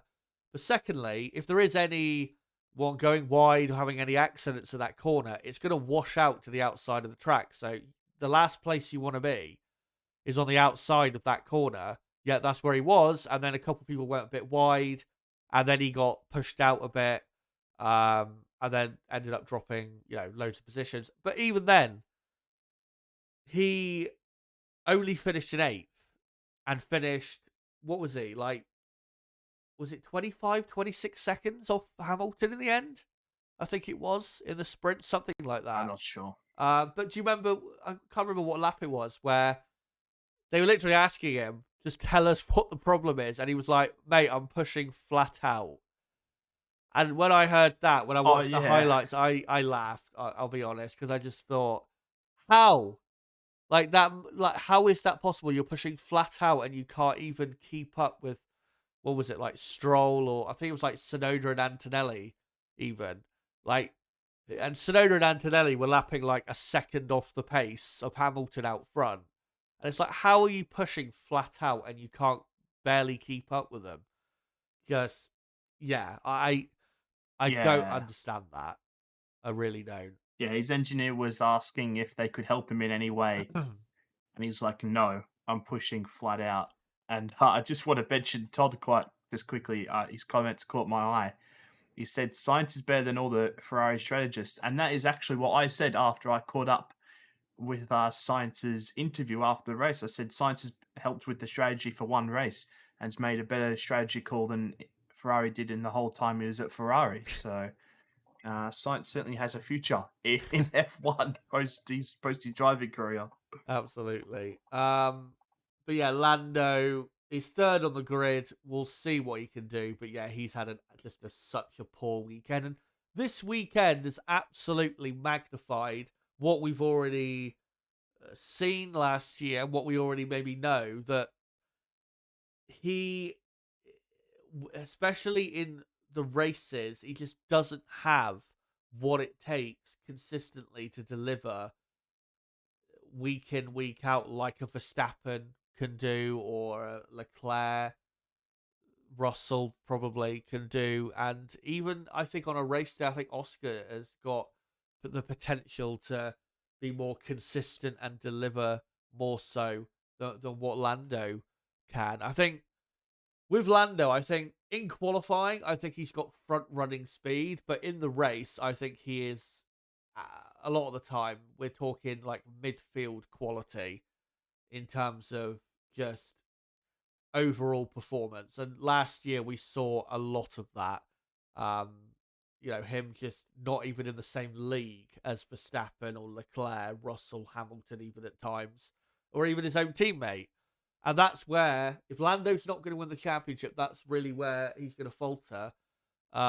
Is it's not in qualifying, because even though, yeah, in qualifying so far this weekend he's not been great, that's normally most of the time he's going to be very quick and absolutely fine in that area. But in the races, he can absolutely be exploited, whether it's by his teammate or the other front running drivers right up there. So I hope Lando can prove me wrong. I don't think he will. I personally, I think Lando probably.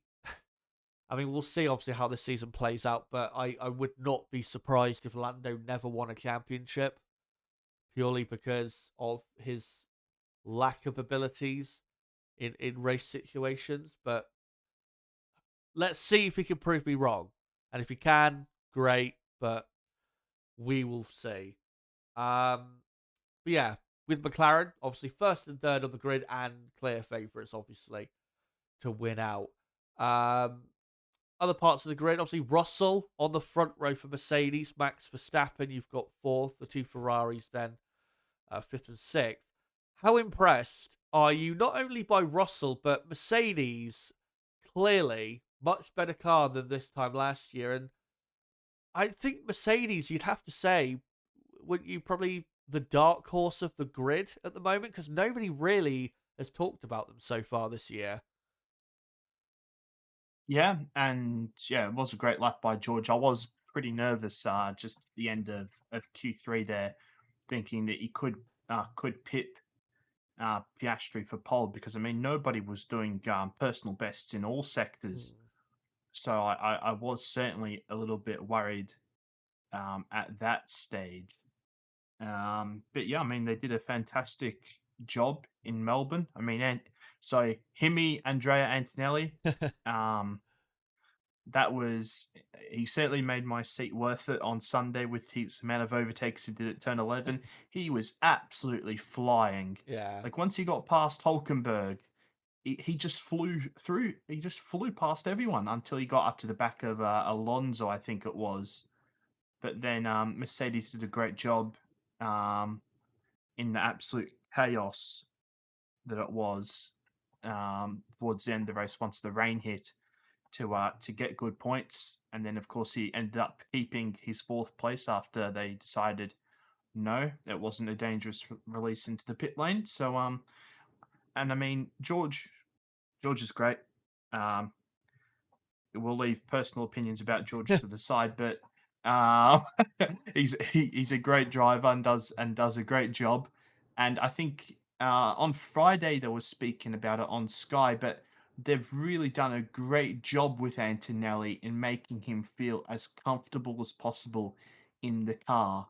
Um, like Liam Karoon mentioned that Liam Lawson's done 11 Grand Prix, but um, Antonelli's actually done more kilometers in an F1 car because they've given him like 4-year-old cars to drive as many laps in, and that's the only reason why he was actually able to have that level of confidence in an F1 car in the first time in the wet under race conditions to pull off a brilliant race performance on uh, on Sunday. And of course, if he didn't break his floor on the Saturday, things would have been a little bit quicker. Not too sure what happened yesterday, but yeah, I mean, Mercedes probably look about third. Could they be second or third? They're second or third fastest. I'm not too sure which way I'd have it around, but yeah, it's pretty close at the front. Yeah, Mercedes, it's hard to say exactly where they are. I'd say probably third is probably where most people would say. I do think, though, I mean, we saw it out of testing. We thought they were maybe a bit of a dark horse, but I think, with Red Bull, Mercedes, and Ferrari, of course, they all need a big upgrade to get onto the point of McLaren and obviously be winning races, or at least competing for them on a consistent basis. But I think with Mercedes, I'm the most interested to see with say, an upgrade that gives them an extra 2-3 tenths of a second. Be very interested to see just what that would do for their season. Because honestly, if they were to get an upgrade like that on the car soon, I think George Russell would absolutely have to be considered a strong championship contender, especially if Red Bull is still struggling with their car. Max doing an incredible job with that car. That car is really probably the worst Red Bull car we've seen at the start of a season, probably since what 2020. Not quite as bad as that car was at the start of 2020, but yeah, it really is not good. And Max making it look a lot better than it actually is. But yeah, I'm very interested to see again if wants to get an upgrade on that car, that Mercedes car. Very interested to see if Russell can start then maybe winning races. We'll see what happens with that. Regarding Red Bull, though, obviously, and great timing for my screen, Liam Lawson, last on the grid again. Last, obviously, in sprint qualifying. Do you think, I know it's only 2 races, but do you think he's already done? And if so, who do you think likely replaces him? He's not done just yet, but he's under deep, deep pressure. I think if they do replace him, I think they've got to put Sonoda in the car Yeah. if they do. But I thought interesting comments by Max saying that if Lawson was in a Racing Bulls, he'd certainly be further up the grid than he is in the Red Bull, and that the Red Bull is the fourth fastest car at the moment. And I think Max is probably right. Don't you think? I mean, Yeah, Max is probably, doing an yeah. amazing job in quali and in the races to pull this car ahead, and he was great last weekend, especially when they looked absolutely nowhere on Friday. Mm. Um, he did a pretty good job in the sprint to actually get third in the end, despite all the tire wear that he had. I think it's going to be pretty difficult for Max today. But yeah, huge amount of pressure on Lawson, that's for sure. And I think they've got to put Sonoda. I mean, Marco praised Sonoda pretty largely that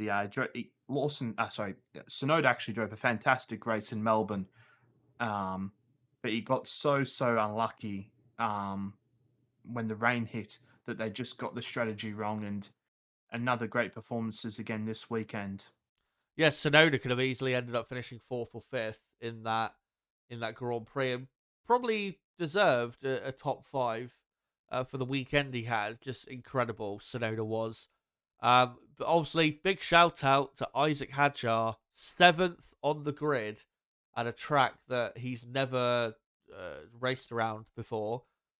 Seventh on the grid in, pretty good midfield car, but still to out qualify Sonoda and be only, I think, what was it, 4 tenths off pole in a Racing Bulls Yep. car it is mad. And I'm still quite flabbergasted at just how quick the Racing Bulls car is, because we didn't see any sign of this in testing that they would be this quick. I mean, that track probably doesn't suit the car that well anyway compared to these types of tracks, but still, they look just so good.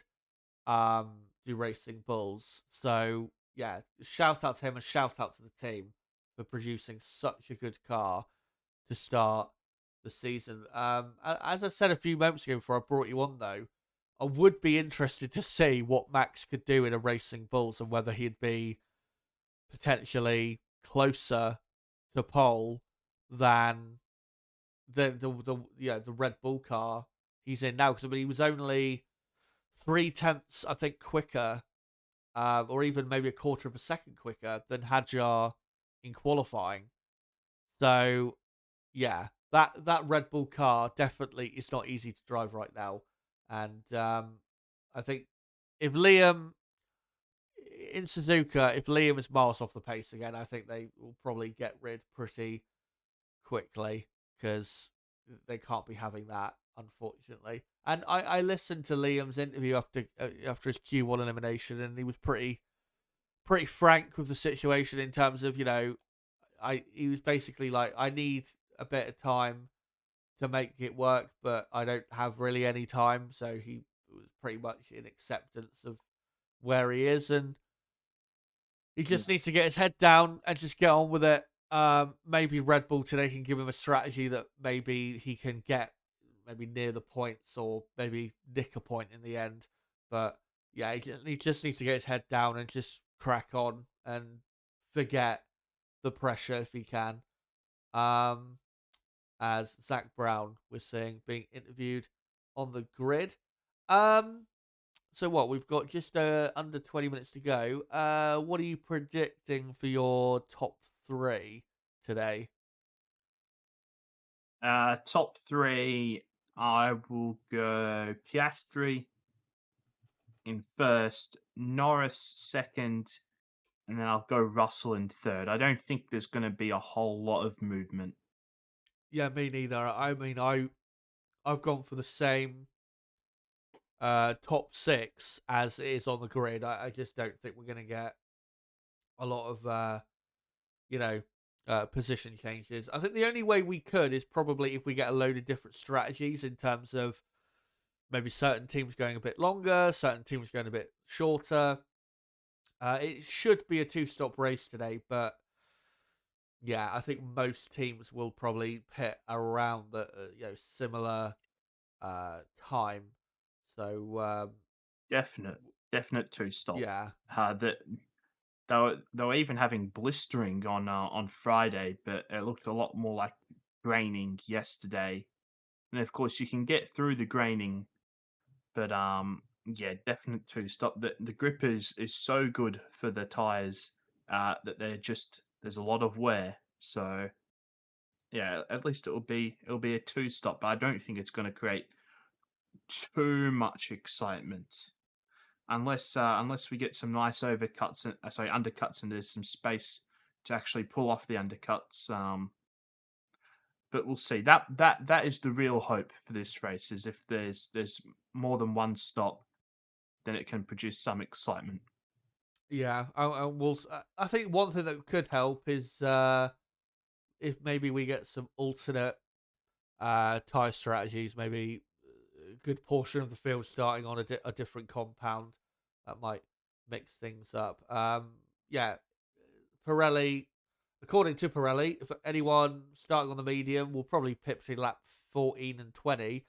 If we do get people starting on the hard tyre, though, which I think we will get a couple, then the hard tyre runners probably will pit, especially if they do a two-stop race. They'll probably pit between lap 20 and 25, I would imagine, before going on to maybe another set of hards and then finishing the race on a set of medium tires. But guys in the chat, make sure to let me know what what do you call it?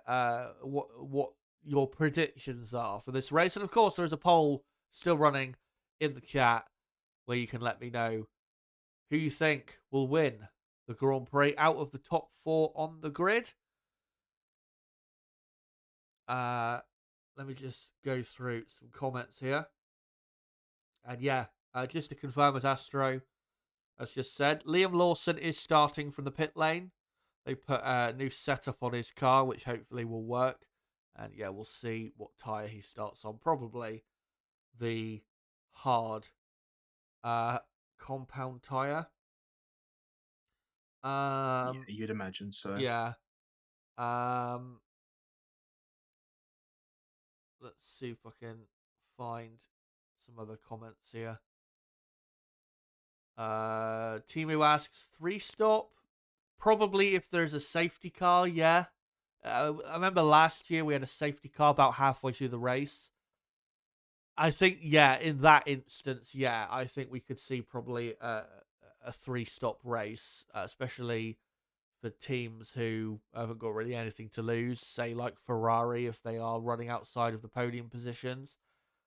Um, but yeah, if we get a safety car, it really just depends on when, obviously, that is. I think we've had a safety car in two of the last three dry races here. Obviously, last year we had a safety car midway through.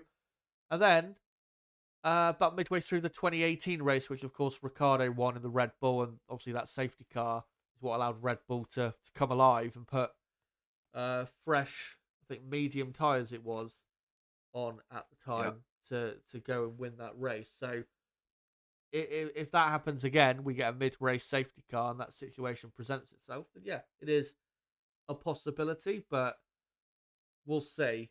Just, I think one thing that may direct maybe a couple people towards a three stop is if the undercut is absolutely massive and maybe even bigger than the teams are expecting. But one thing that is positive for the teams in terms of the tyres is it is clouding over a bit more than it was a couple hours ago, so that will help.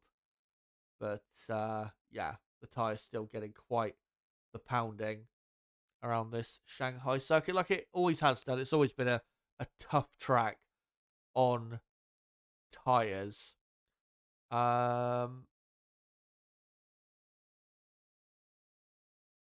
Todd asking, do you think Zhou ever sets foot in a Ferrari for a race? No chance. Even if Hamilton or Leclerc get an illness or injury, I don't think they would put him in the car. I think they'd try and find someone else, honestly. Um, but yeah, yeah, weather, no issues with that. I mean, there is a slight chance of rain officially, but it's not going to rain. Absolutely no way. Um, let's see if I can find any other comments here. Astro, their prediction is Piastri to win from Hamilton second, Russell third, Leclerc, Antonelli, Sonoda, Hadjar, Albon, Sainz, and Doohan in 10th place. And then Astro saying, Sainz, Astro, get off the beers. yeah.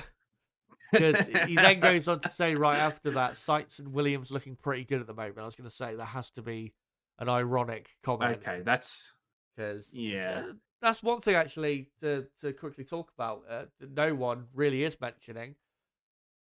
Alex Albon absolutely cooking Carlos Sainz so far. I know Sainz may, uh, I think may have arguably had a different setup in qualifying in Melbourne, but obviously had that silly crash at the very start of the race. And then, yeah, here in Shanghai, he's been absolutely miles off as Carlos. What have you made of that? Him being just so slow. Yeah, he just it looks like they've gone the wrong way with the setup on his car, doesn't it? I mean, even in the sprint, he was struggling. I mean, they pitted him on I think lap 15 maybe, and this is one thing to note about the undercut is that he was 2 seconds faster than the leaders um, with the undercut after 15 laps. So the undercut certainly is going to be pretty strong here today.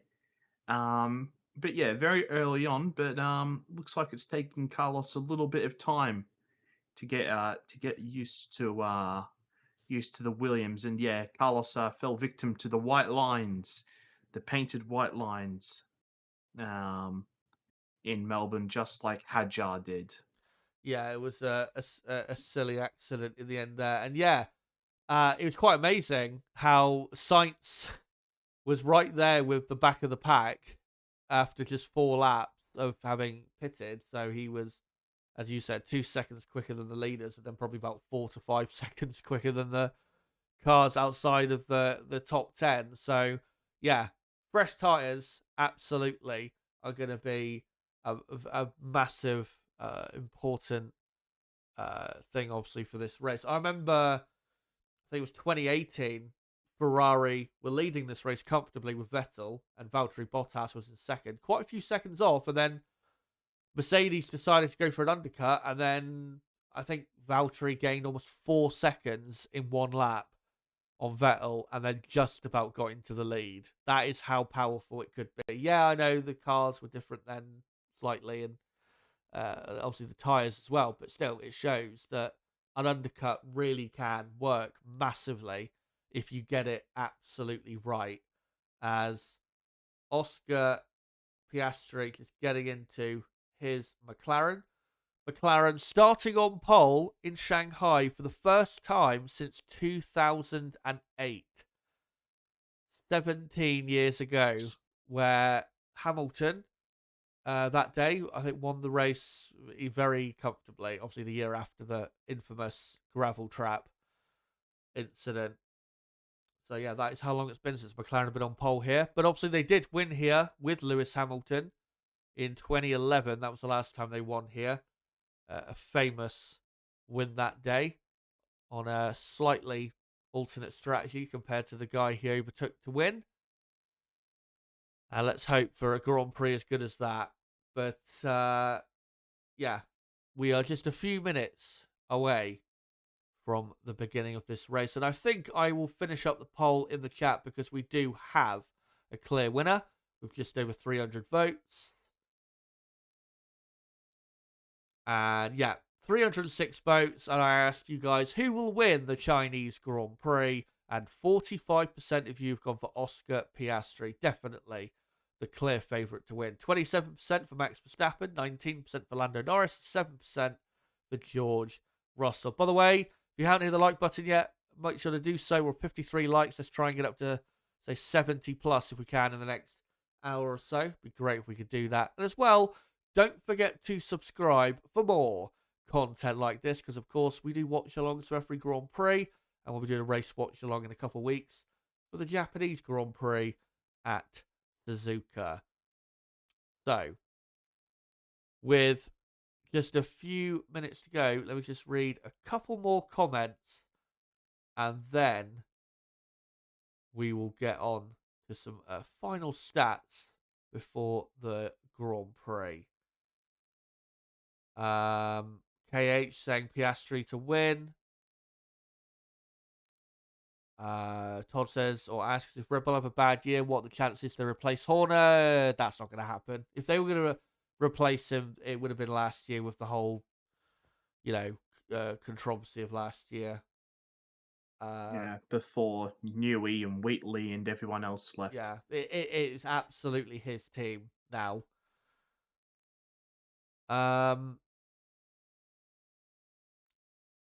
And yeah, in terms of weather, again, it's absolutely fine. It's mostly sunny, partly cloudy.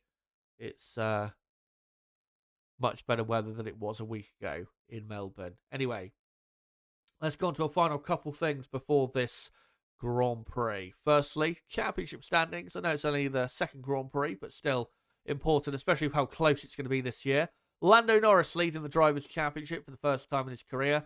Only 2 points clear, though, of Max Verstappen, who gained quite a bit back on him after the sprint. Russell in third, only 6 points behind Lando. Antonelli fourth, Albon fifth, Piastri sixth, 17 points behind Lando. Big chance today to close in quite a bit more. Hamilton seventh, also on 9 points. Stroll eighth on 8 points. Leclerc ninth on 8 points, and Hulkenberg 10th on 6. And on the Constructors' side, McLaren leading the Constructors' Championship only by 1 point from Mercedes-Benz. Red Bull in third, Ferrari in fourth. Ferrari already 18 points behind McLaren, and that gap is probably going to get quite a bit bigger today. Williams at fifth on 10 points. Aston Martin sixth on 8 points. Sauber seventh on 6. Racing Bulls finally have some points on the board in 8th. And then 9th and 10th, the two pointless teams of Alpine and Haas. Let's get into, though, some stats regarding the teams and drivers.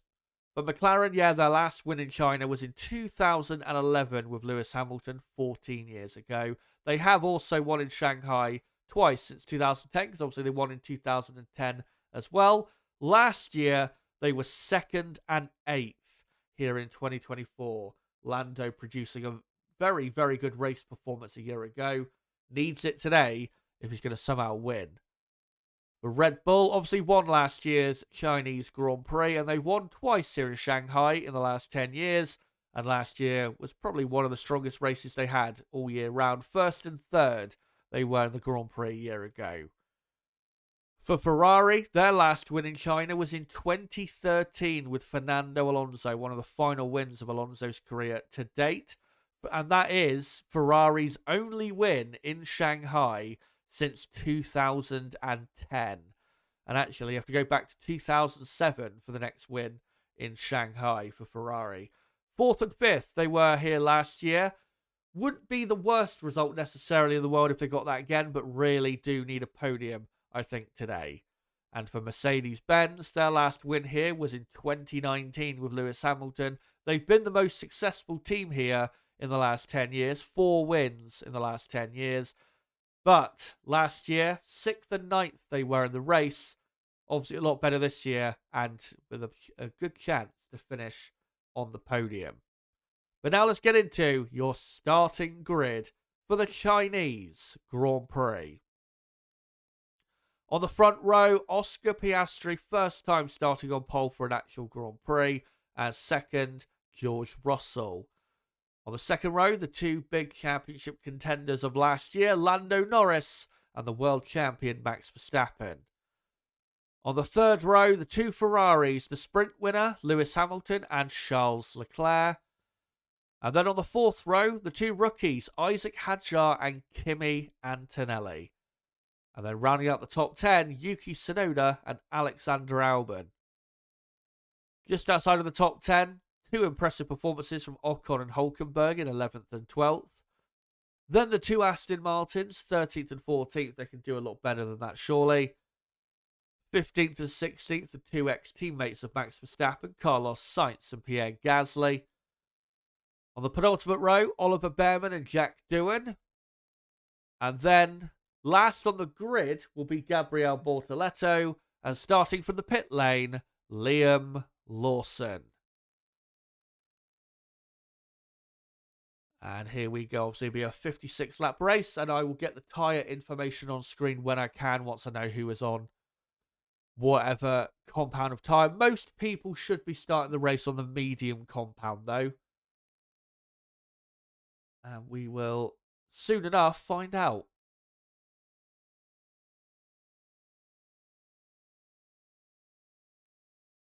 As the F1 broadcast are just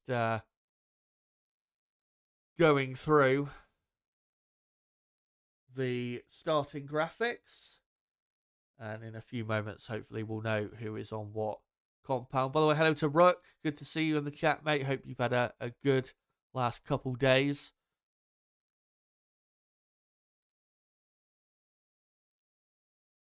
As we now come to the grid. Packed house in Shanghai for this Grand Prix. Plenty of Ferrari fans, Verstappen fans. There is Isaac Hadjar on the grid 7th. And, well, as long as he makes it to the grid, around to the grid, that he'll do it. It would have done obviously a lot better than he did a week ago. But as long as he finishes in the top 10, that would be a good race for him. As Lewis Hamilton starting 5th. Hamilton, of course, has won this race so many times. Has won here in 2008, 2011, 2014, 15, 17 and 19. And there is Oscar Piastri starting on pole. The first ever Australian to start on pole at this Shanghai International Circuit. As the cars about to have their tyre blankets removed in just a few moments' time. And as I said, most drivers should be on the medium compound. Rook saying everyone on mediums except for Stroll, Behrman and Lawson, who are on the hard compound tyre. Right. Well, let me just update that quickly.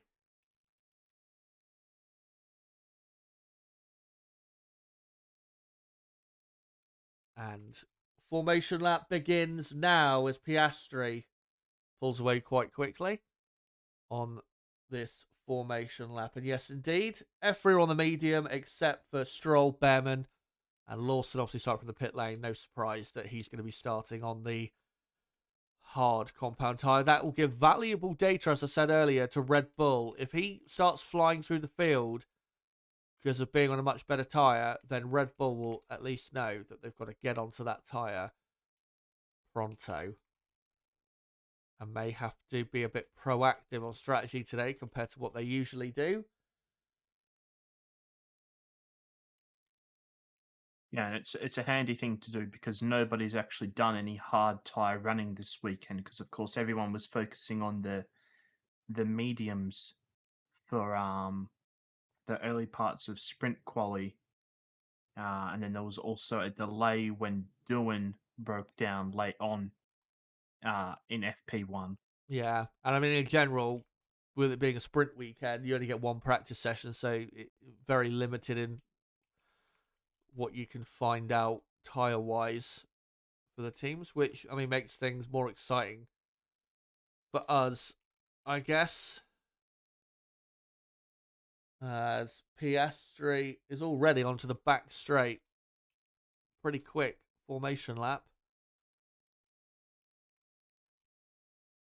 And there you go. So, there is the tyre information on the screen now, and obviously I'll update it as the race goes on and as the positions change and all of that. Yeah, it'll be very interesting to see how those hard tyre runners do. And good for Aston Martin that they've split their strategy. Definitely worth doing considering that they've got more pace and they need to try something to get themselves into that top 10 pack. As we're on board with Lewis Hamilton, just slowly coming out of the hairpin. Now warming his tyres up. And a weekend attendance of 220,000 for the Chinese Grand Prix. As Piastri now doing his final burnout.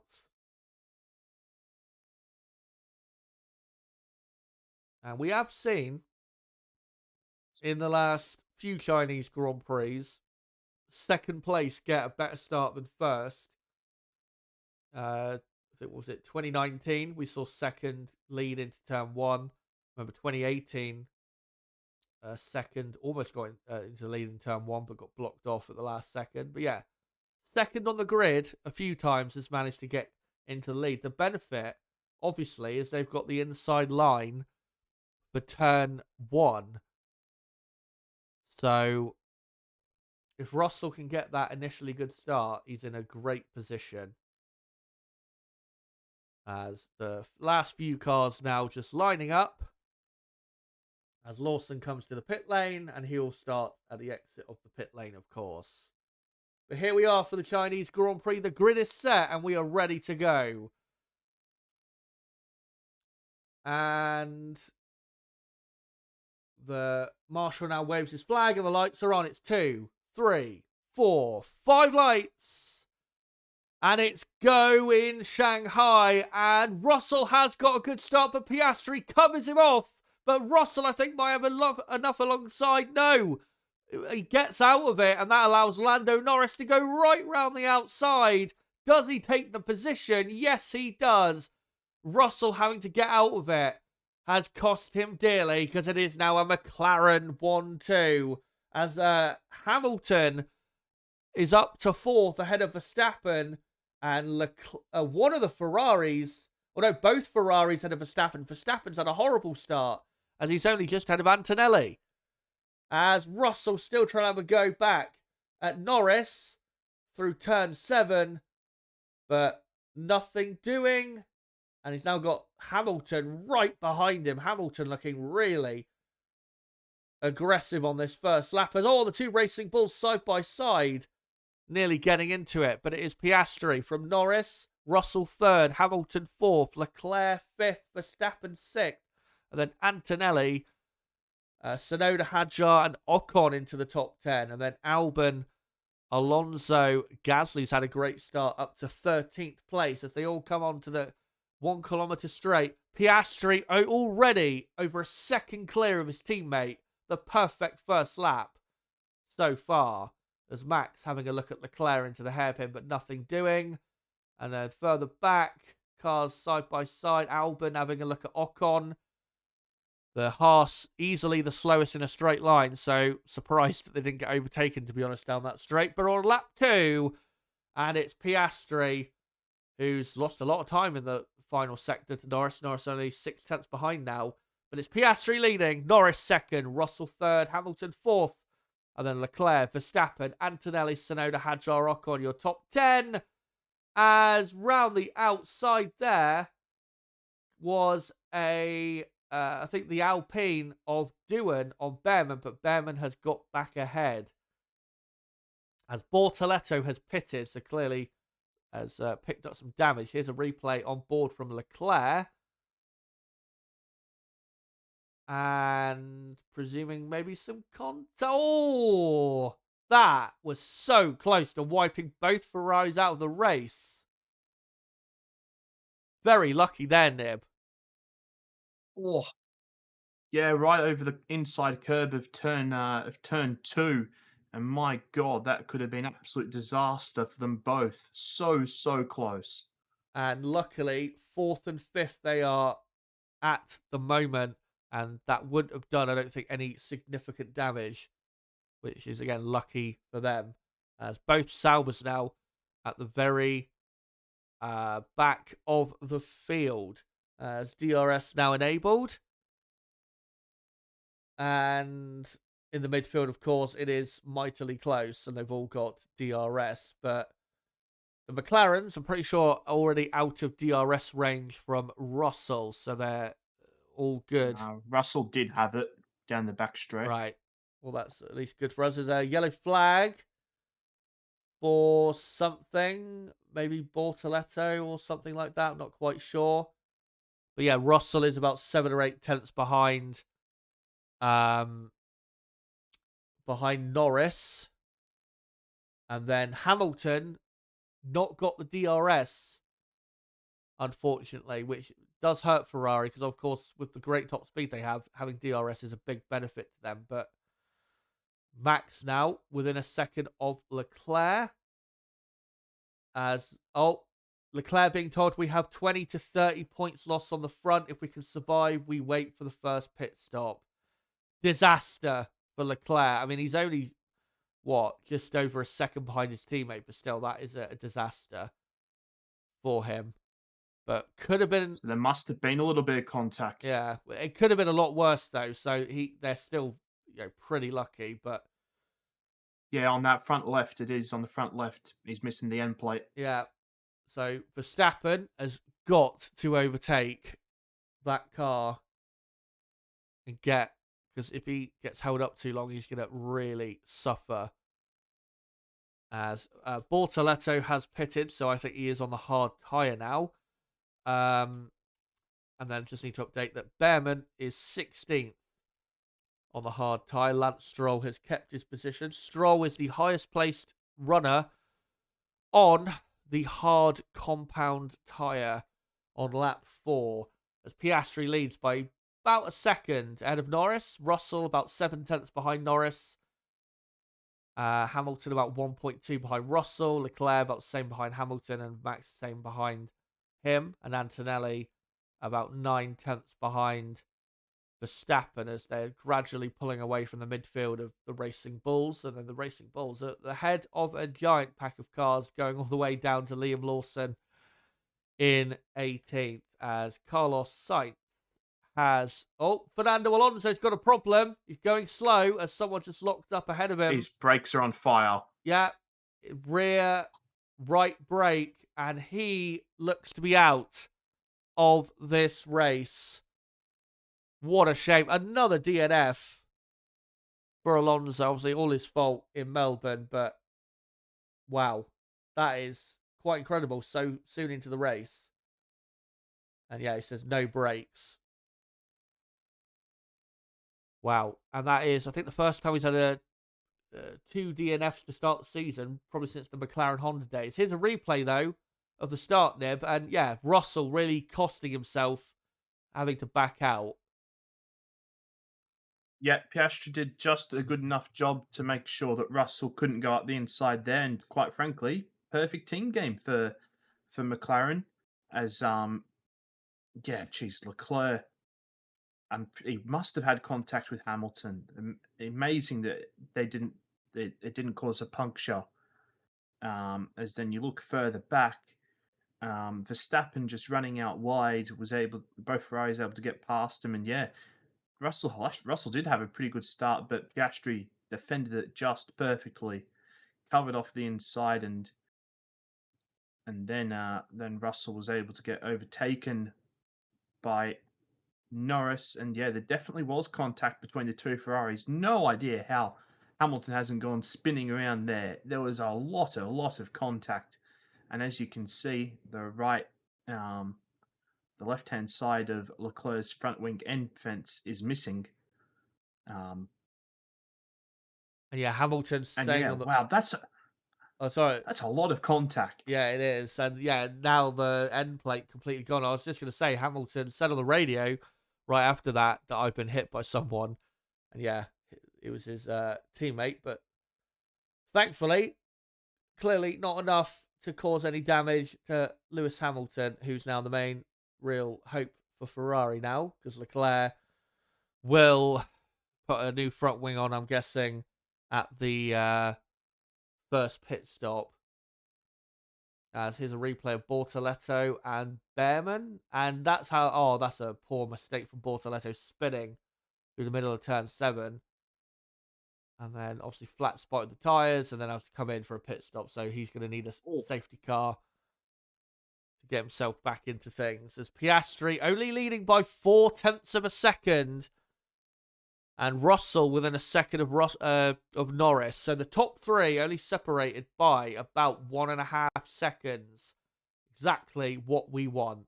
As Max Verstappen has dropped 2.8 seconds behind Leclerc. So Max must have made a mistake somewhere. But yeah, Lando really putting Oscar under pressure here. And, well, really what McLaren need to do is work as a team to pull away from Russell and keep Russell over a second behind, which they're at the minute just about doing. But, yeah, they just need to try and gradually pull away from the rest of the field, because the field behind are a bit closer to them, I think, than they probably were expecting, especially if they were going to have a 1-2 at this stage of the race. But Piastri having a brilliant middle sector has now pulled the gap up 4/10 on Lando. Yeah, is the gap now 1.1 seconds as we got another yellow flag out there. And now it's gone green, probably to remove that debris, I would imagine, of Leclerc's end plate. I think that's probably what that would be. But yeah, Fernando Alonso out of the race. First DNF of the race. As we're looking at Jack Doohan trying to catch and pass Oliver Behrman, who's 15th on hard tyres, as we're on lap 7. Lando Norris a bit further behind on this lap, about half a second further behind than he was the previous occasion. But they are both... personal best lap by Oscar. Yeah, brilliant lap that occasion to pull the gap. Russell, though, thankfully for the two McLarens, is now quite a bit further behind. So McLaren starting to get themselves away from the pack behind. But really, except for the battle maybe out front, it's really the midfield we need to look at, because they're really the proper fight. As Tsunoda saying, I want to use more front. The team saying, we don't want you to. And he says, well, I want to. And then they say, okay, do what you need to do. As I got to say, Leclerc is doing very well. He's only a second behind his teammate without an end plate. So God knows what he could do with a proper front wing, but that is encouraging, at least for Ferrari, that Leclerc's got some real good pace despite what's happened. As Max Verstappen continuing to drop behind, his pace is really poor at the minute. And I'll read out in a moment how far he is off the lead. As we're on lap 8. And Tsunoda's starting to pull away from his teammate behind. And isn't too far behind Antonelli, so Racing Bulls are not doing too bad, as Lewis just saying small graining on his front left tyre. Max is, what, about 7 or 8 seconds off the lead, so he's losing a second a lap, really. He's 9 seconds off the lead. Right. So, yeah, Max completely out of play for the podium. And the only thing he can do is just try and keep up to a degree with the Ferraris, but he's not really doing a great job of that at the minute. Because he's I think at this stage he's just probably managing his tyres, trying to keep that left front as good as possible, because he did really struggle yesterday. Yeah, we'll see if he does close back in. As Lando's saying he's starting to struggle on the left front, as Piastri is now a second and a half clear of Norris, and Leclerc is now going to have DRS on his teammate down the back straight. He won't be close enough to overtake, but this is fascinating that Leclerc is quicker than Hamilton with that damage. If Leclerc's this quick at the moment, I mean, do Ferrari keep the front wing on, or do they still put a new one on? Well, if Verstappen is still like 3 to 4 seconds, then they probably can. Just depends on the gap behind to Verstappen, really, doesn't it? Yeah, as Leclerc all over the back of Hamilton through the first couple corners, and may have to whip out some team orders in a moment, because Hamilton is dropping a bit further behind Russell, who is 1.7 seconds up the road, and Leclerc clearly quicker than Hamilton. As Williams saying we're happy with the tyres, and Albon saying, yeah, I'm good, I'm better than everyone, let's relax, I'm very comfortable. As Albon in a decent position in 11th, he's only 0.6 of a second behind Ocon. Ocon, though, doing a great job in a Haas car that is severely hampered in a straight line, as I showed earlier. And in 10th, only a few tenths of a second behind the Racing Bulls car. That Haas definitely has got a lot more pace in it. They've just got to unlock it. And I think eventually they will. As we're watching this whole midfield pack come down the back straight. And yeah, largely just a DRS train. Leclerc still within a second of Hamilton, as Oscar Piastri on lap 10 is 1.7 clear of Norris. So Piastri doing a better job right now. And Russell about 2 seconds behind Norris. And they're on plan A with Piastri, as McLaren have just said on the radio. They need to try, though, probably and pull another 2 to 3 seconds on Russell if they can in these next few laps. The pit window for the 2 stop is opening in about 4 laps time, I think. So they need to try and really give it everything they can to get Russell a bit further back, because he's still a bit too close for comfort, especially to Norris. As Verstappen, 4.5 seconds now behind Leclerc. And we better hope that he's managing his tyres. As Antonelli 1.6, around 1.5, 1.6 behind Verstappen. And here is the radio for Leclerc. And if it stays like this, I want plan A, says Leclerc. As he comes onto the back straight and still has the DRS. And yeah, going to be very interesting with Ferrari 4th and 5th, not too far behind Russell and the podium in general. It's going to be very interesting to see what Ferrari are going to do now strategically, because they've got to do something different, I think. Even if it's an undercut or running slightly longer, they've got to do something different, I think, if they're going to get on the podium. But what they do is going to be interesting, especially as well who they decide to, I think, go with the first pit stop.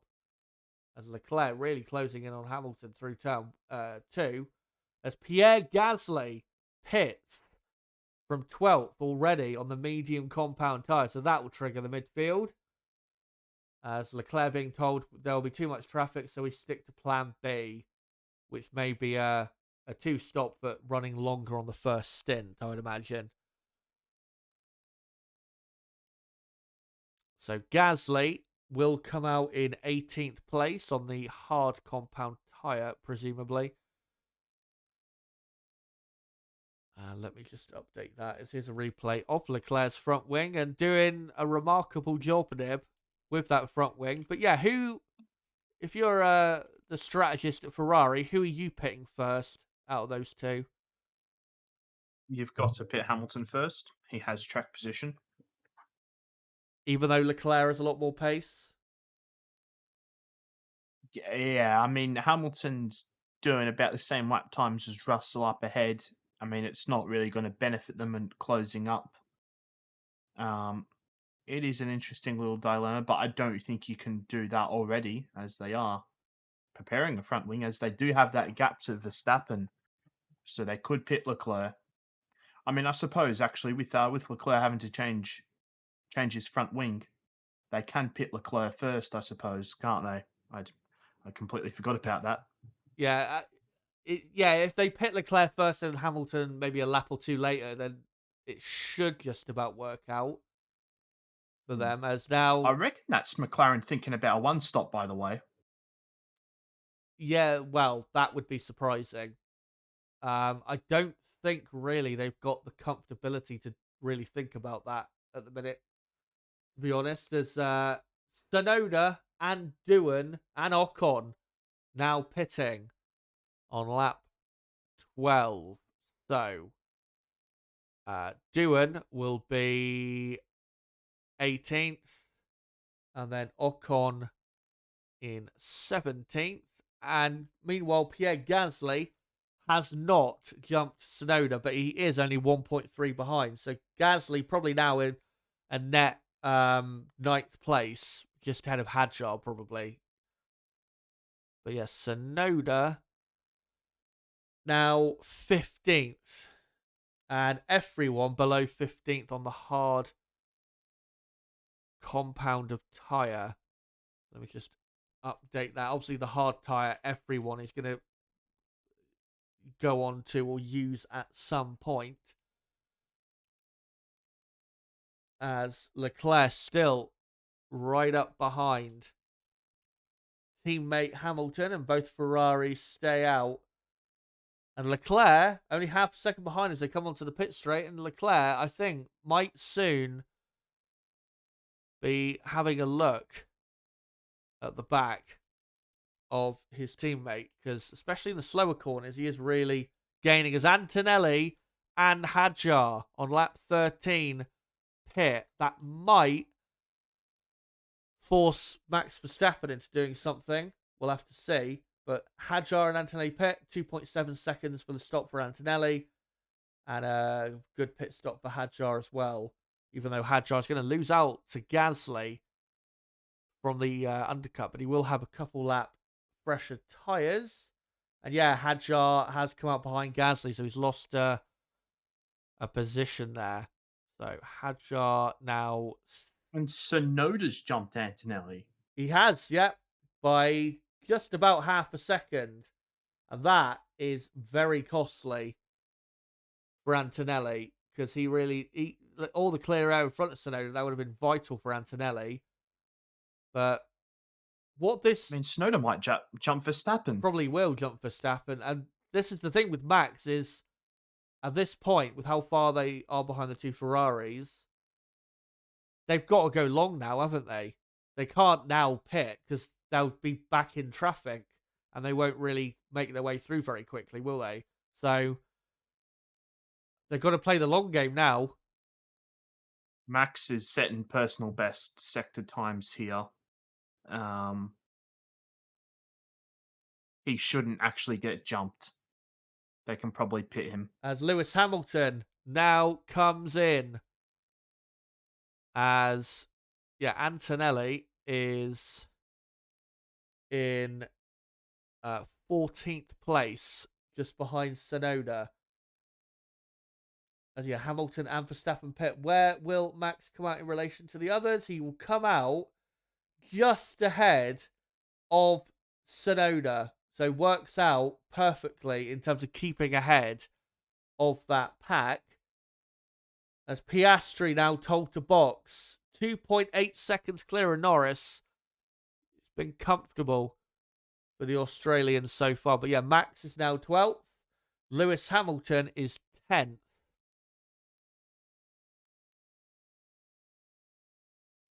As Piastri now 3 seconds clear. As Russell saying, I think it's going to go one stop. Keep it sending. Front left is cleaning up. So Russell and Mercedes feeling as though a one stop is doable. I mean, he's only 2.5 seconds behind Norris. So they've got many options of what they can do. They could go for an undercut if they wanted to and put Norris under pressure. But if they can make a one stop work, then why not? But they're going to pit Russell. And Russell gaining a lot on Norris on the entry to the pit. So Russell might actually get very close to Norris when Norris pits as Piastri makes his stop. And so does Russell, and it's a good one. As now it's Leclerc up to second. Albon up to third. Obviously, the top three haven't pitted. As Piastri comes out just ahead of Lance Stroll, who hasn't pitted yet on the hard compound tyre. Absolutely crucial for Piastri's race. Piastri had a slow stop and then they had to wait for Russell. It was a 3.8 second stop, so very, very close for McLaren and Piastri there. Yeah, as this is Russell diving down the inside of Behrman at turn 6. Had to get that done, and now Russell has to give it everything on this lap to at least pressurise Norris when he surely comes in at the end of this lap. As we're on lap 15. I know a lot of the tyres, by the way, are incorrect on the screen. I will get them correct when I can. Obviously, it's just all going off at the minute. As here's a replay of Ocon diving down the inside of Antonelli. I believe that is. Yep. On the grass as well. Yeah, well, quite massively. And that is very impressive. But what was, again, the slowest car down that back straight in qualifying. And was, I think, 3 or 4 kilometers an hour slower than the Mercedes. But both of DRS and a slipstream got it done as Norris and Leclerc both pit. And Leclerc, good stop. And Lando Norris. Oh, it's going to be close. And Russell, here he comes around the outside. Can he get the move done on Norris? Going to be so close. He's still going around the outside. And yes, he just about gets it done. Oh, I thought he was going to hit the back there of Lance Stroll. He was so close. But he had to make sure he got his front end in there to get ahead of Norris. And he absolutely has. And now, down the inside of Stroll, he gets it done. And Norris has now got to get past Stroll, surely round the outside of turn 6 if he can. And can he? Yes, he will. Crucial for Lando to make that overtake. But Russell up to second. That is absolutely massive there for Mercedes. But we'll see how Lando responds. As in clear air, Max Verstappen is absolutely flying. Yeah, he's done a He's got the fastest lap now on lap 16. He's in 11th, just behind his teammate Liam Lawson. As here's a replay of Lewis Hamilton overtaking Liam Lawson down into the hairpin. As Hamilton, I think, is up to 8th place or something like that now. Yeah, he is. Should be ahead of Behrman as well. As that is Hamilton, yep, just ahead of Behrman, and now Leclerc ahead of Behrman. So, on lap 17, so it's Stroll 5th, Sainz 6th, Hamilton 7th, Leclerc 8th, Behrman 9th, Lawson 10th. Lawson about to get out of the way, though, of his teammate. On lap 17 of 56, Alex Albon doing a great job, still in the lead on mediums. Piastri is going to pass him on this lap, but if he can pit at the end of this lap, Albon would have done a good first stint here, quite a few laps longer than the other midfield runners, and that'll put him in good stead for the rest of this race, having fresher tyres. So Albon doing well. As now Leclerc right up behind Hamilton, even though, well, no, Leclerc has the fresher tyres. So, yeah. And here's a replay of how Russell got the job done, and a great move, Nib, around the outside by the Mercedes driver. Yeah, great. Great job by Mercedes to get that move done on Lando. And yeah, just not affected by the dirty air of the car in front like Norris was. He was just able to go clean around the outside. It was smart driving by Russell. Yeah, and pulled off a very important move to pass the championship leader, as then Norris. This is showing replays of how Russell and Norris got past. As Hamilton, both Hamilton and Leclerc trying to pass. Sainz says Norris having a go at Russell now. Lap 18, up to turn 1. Russell defends to the inside, but Norris takes the inside line and forces his way into a net second place. And that is quite incredible how the Lando has just turned the speed on and made his way comfortably past Russell. As Piastri is now in the lead, as he's passed Albon, and now it's Norris in the net second, and then Russell. Stroll still in 5th. Lance Stroll doing a good job out there also. As now both for... I'd like to see what happened with the Ferraris, because there was a lot of dirt kicked up there. Yeah. Yeah, well, I think they were passing it was Sainz and the Williams who's come in now. And yeah, now they're both right up behind Stroll. You've got Behrman in 8th, Verstappen 9th, Lawson 10th, and then Sonoda, Sonoda in 11th, and then Ocon 12th. Hulkenberg still hasn't pitted. He's in 13th. Antonelli having a pretty poor race at the minute in 14th, and then Hadjar 15th, and then Gasly, Doohan, Sainz, and Bortoleto as Lewis Hamilton down the inside of Stroll with a hairpin, and Leclerc will try the same trick and try to follow him through. As Stroll keeps ahead, but Leclerc will now surely overtake Stroll up to turn 1 on lap 19. As Lando Norris is still stuck behind Alex Albon, which might hurt him, with Russell still not too far behind.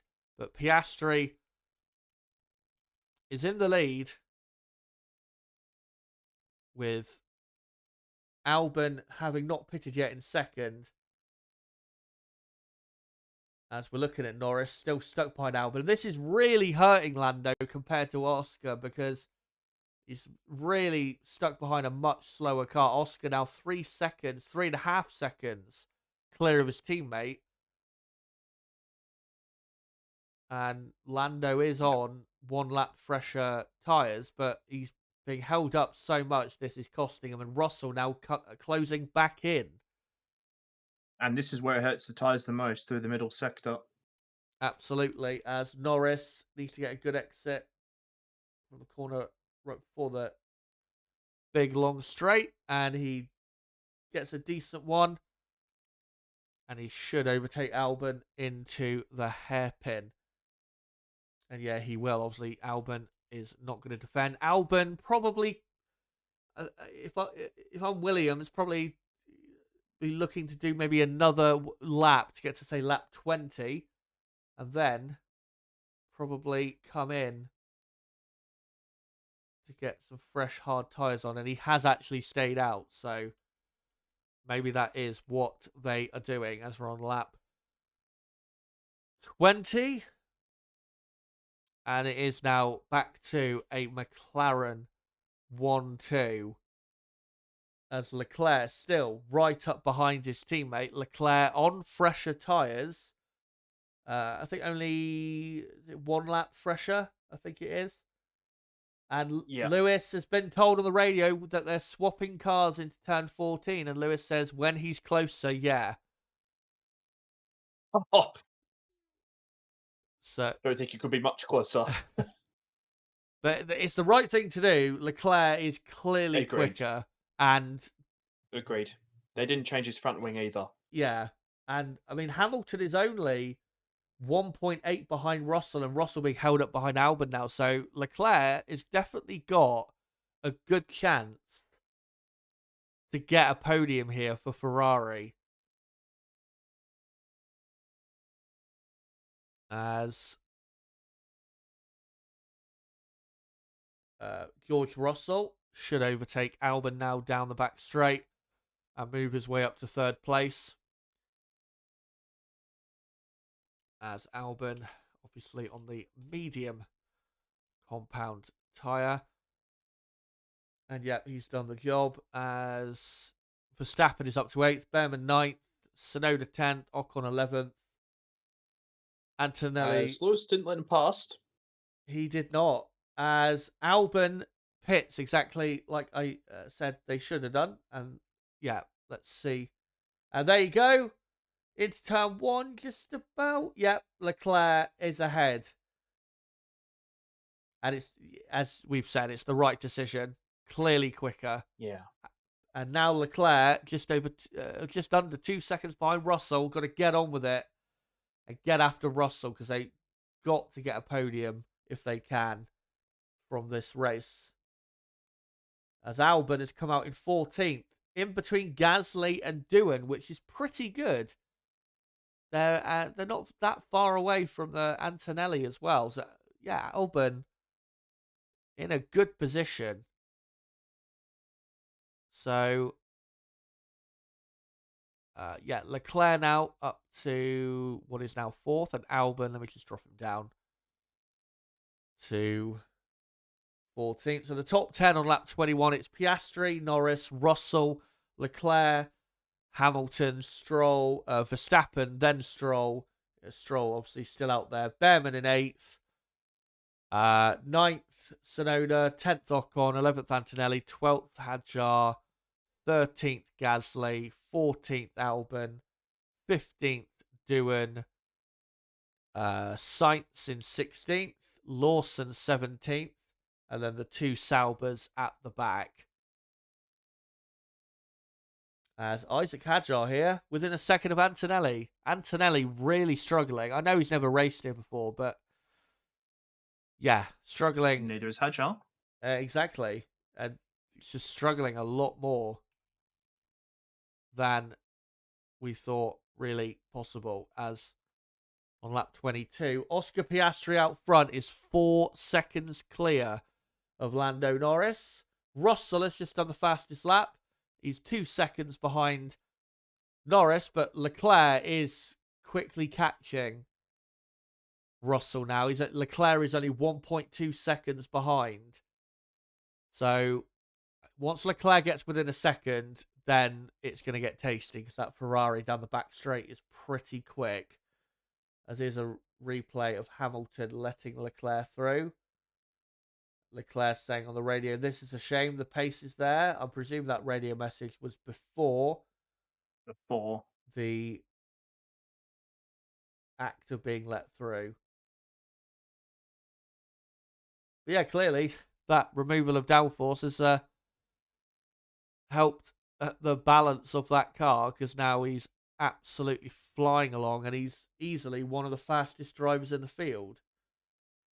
As Probably everyone, helps that the front wing is on the floor, basically. as everyone on the hard tyre now, except for Liam Lawson in 17th, who is on the medium.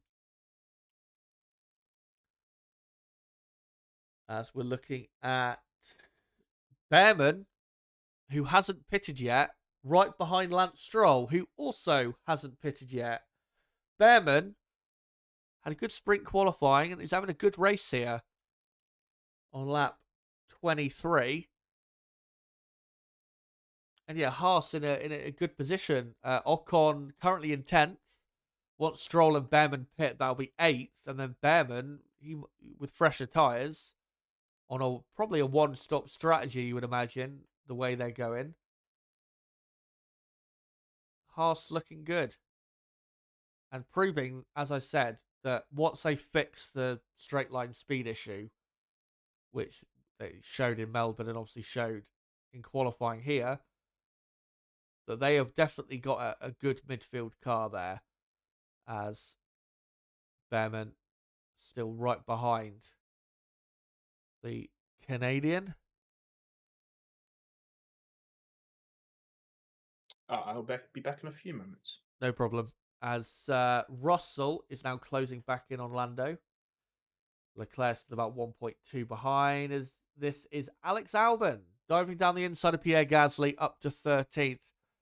Very interested to see what Albon can do. Obviously, much fresher tyres than the 4 cars ahead of him of Hadjar, Antonelli, Ocon, Tsunoda. And theoretically, he should be overtaking them all. So watch out for Alex Albon, who obviously is 5th in the championship. But lap 24, Piastri leading by 4 seconds. Russell a second and a half behind behind Norris. Leclerc 1.1 behind Russell. Hamilton 2 seconds behind Leclerc. Verstappen 3.3 behind Hamilton. But yeah, Stroll and Behrman here in the midfield are doing a good job. Tsunoda is about 6.5 seconds behind Behrman, so they could probably stick out there for another 3-4 laps before really they need to pit. And we're only 4 laps away from half distance, so yeah, Stroll and Behrman have put themselves in a really good position for some very good pace late on, and they will be right in the fight. So watch out for Stroll and Behrman. Haas could pick up a few points today. It is possible, as Carlos Sainz has just overtaken Jack Doohan for 15th place.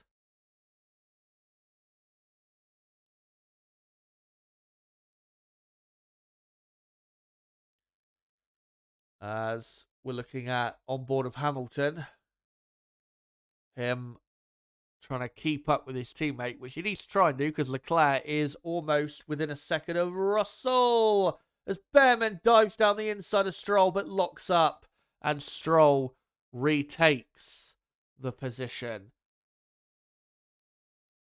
on lap 25 or 56. Lance Stroll, the highest placed car not to pit, and Stroll is what? About 18, 19 seconds off the lead. So quite impressive that he's, still not that far away from the front running cars ahead. Obviously, clearly once he pits, he'll be way, way behind. But point is that he's, considering the tyres he's on, he's doing still a good pace. As Leclerc saying, the Mercedes is a dragster out of turn 12. Unbelievable. Basically, what he's saying is the Mercedes has unbelievable traction, but he is now within a second of Russell. So here we go. They were closely fighting at the end of the sprint, but Leclerc has a lot more time on his hands to get the job done on this occasion. Here's a replay of Sainz doing the switchback through turn 6 and passing Doohan for 15th. Carlos Sainz also went a bit longer on his tyres, so watch out for him. He might get a couple extra positions As Leclerc really closing up to Russell on the exit of the hairpin. And impressively as well, Leclerc is not that far behind Lando Norris. If he was to pass Russell, Norris is only a couple further seconds up the road. So Leclerc could be in the fight here for second. Never mind third.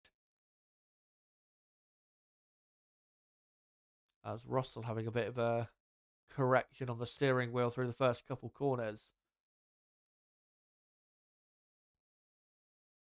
Oh wow, Leclerc's pace is right up there with the McLarens at the front.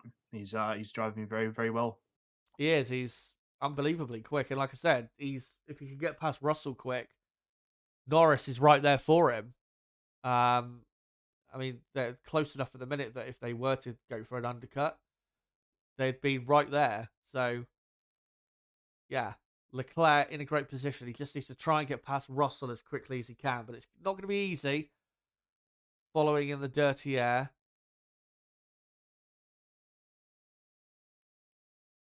As Piastri still 4 seconds clear of Norris out front. As Leclerc dropping a bit further behind through the end of the middle sector and start the final sector.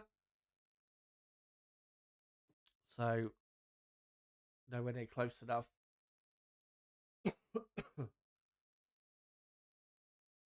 As the only other fight at the minute really is Behrman and Stroll for 7th place. Both, again, have not pitted, but are driving themselves into good positions, possibly for later on much fresher tyres.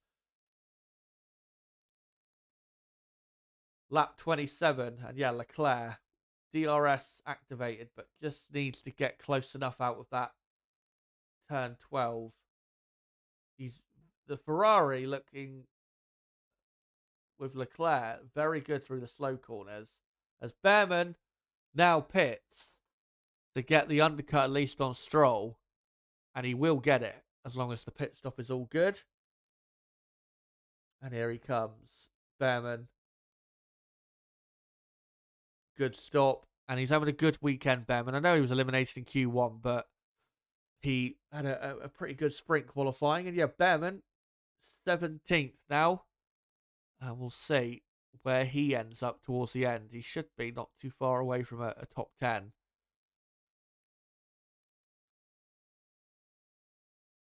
As Leclerc continuing to struggle to hang on to the back of Russell through the middle sector.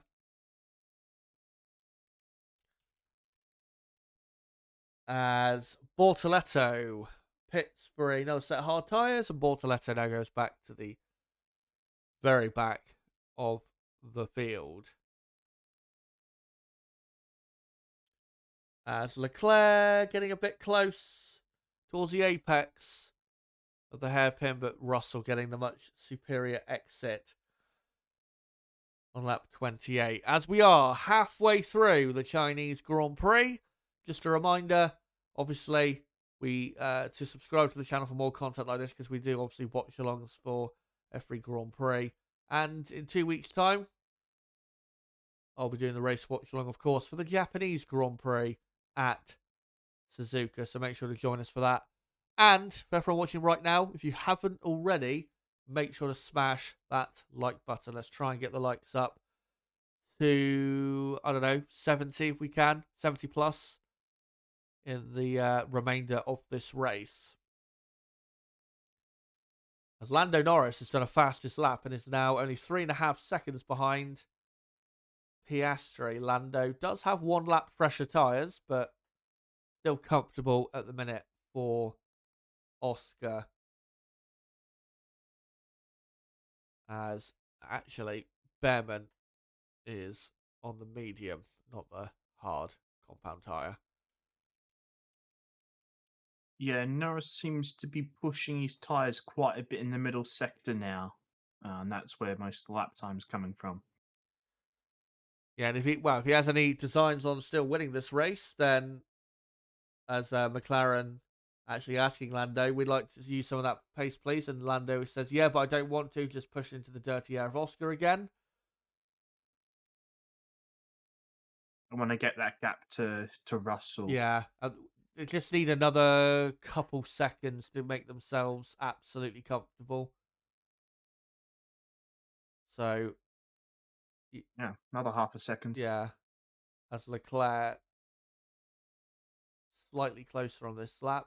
Here we're on board with Doohan, who is within a second of Sainz. And Doohan, I think Doohan absolutely fine in this race. His teammate Gasly's only a couple seconds up the road.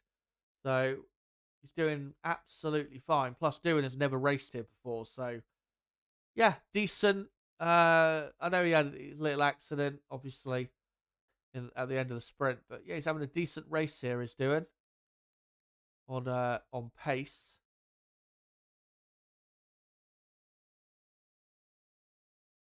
As other fights we've got out there, Isaac Hadjar only 7/10 behind Antonelli in the fight for 10th. As McLaren telling Lando, we've asked for the car ahead to push for you. As all doing, I think had a bit of an issue there coming out of turn 6. But Russell has now pulled over a second ahead of Leclerc. Leclerc, I think, has hurt his tyres a bit. The second round of pit stops should be coming in a few laps. So Leclerc just needs to keep his tyres together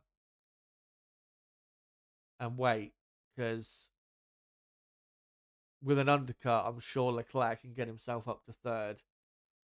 As now Bortoleto does the fastest lap of the race. Well, it's funny because they've asked Oscar to up his pace, and he has. It was 2000s between Piastri and Norris, but then Russell has also upped his pace and was only a tenth slower than the McLarens. And yeah, they're definitely only a few laps away from the pit stops because they're preparing or protecting themselves from possible undercuts. As, yeah, now we're seeing Hadjar and Antonelli in the fight for P10. Antonelli is what, 20, 23, 24 seconds, something like that behind his teammate at the moment. As here is Leclerc. Oh, that's why he dropped behind. Massive oversteer moment through the hairpin. Jeez. Yeah, still doing remarkably well with the end plate gone. As gap now 2.9 between Piastri and Norris. On lap 31, Piastri still leading this Grand Prix. Russell 3.7 behind Norris now. So McLaren have just about got Mercedes outside of their undercut window. But Ferrari with Leclerc right in the undercut window behind Russell still. So that's really what to look out for, is can Leclerc get past Russell with an undercut? As here is Lawson being overtaken by Oliver Behrman. Very, very nice switchback there by Behrman, who is now up to 16th place and is only a second and a half behind Doohan and Sainz and that gaggle of cars. So Behrman's going to get right in the fight in a moment as Lawson now pits. Zero pace in that car. And yeah, puts a set of hard tyres on to go to the end of the race.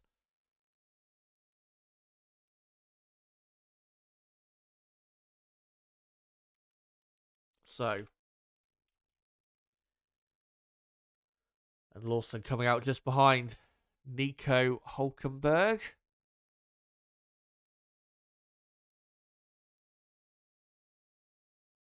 As Norris continuing to close the gap, which is helping pull the two McLarens ahead of Russell, because Russell now 4.5 seconds behind Norris. Norris only 2.5 seconds now behind Piastri. And here's a replay of how Behrman passed Lawson. And yeah, just did the old switchback.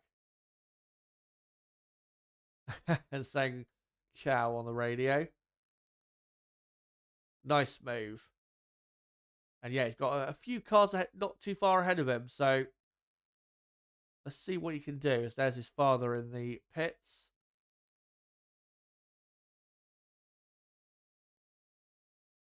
And here is Oscar Piastri still leading comfortably.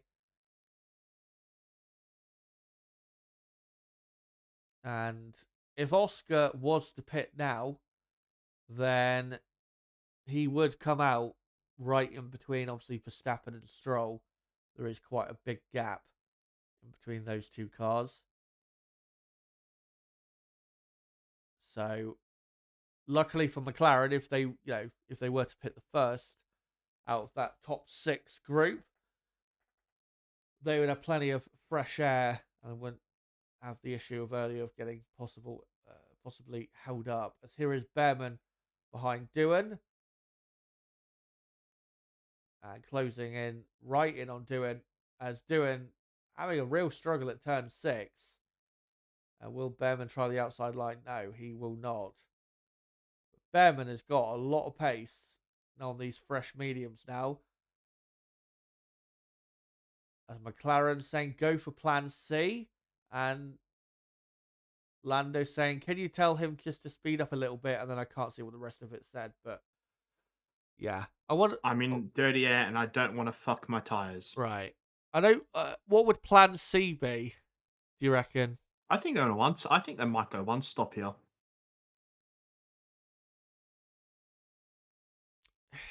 I think if they had the like we're from Russell back, if they were twice as far ahead as they are now, I think yeah, probably, but still think it's a tad too close. As that is Behrman passing Doohan for 15th. Good move. But I mean, I mean, I need to look at their tires pretty closely, but they can still pull the pace out of these tires if they need it. Yeah.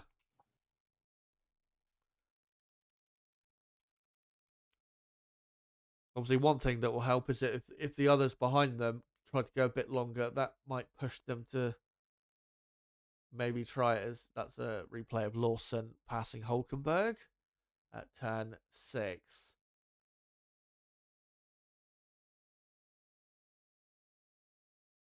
Good move. And on lap 33, about to be lap 34, Piastri is about to start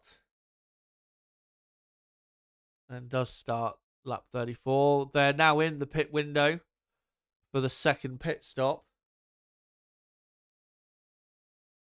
As Leclerc Norris and Leclerc have the freshest tyres out of the top 6. Lance Stroll still doing a great job, by the way. Still in P7, hasn't pitted yet.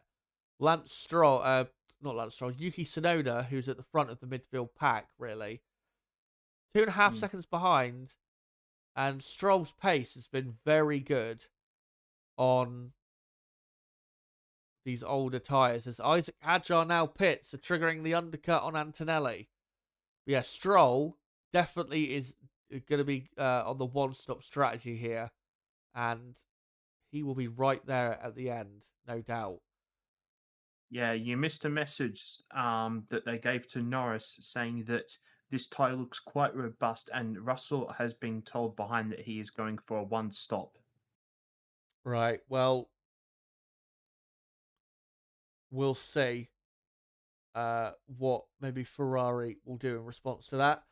As Hadjar comes out 16th, and now he's got to give it everything if he wants to beat Antonelli. As McLaren telling Lando this phase of the race is all about tyre management, I assume is what it said. Then it cut off pretty quickly.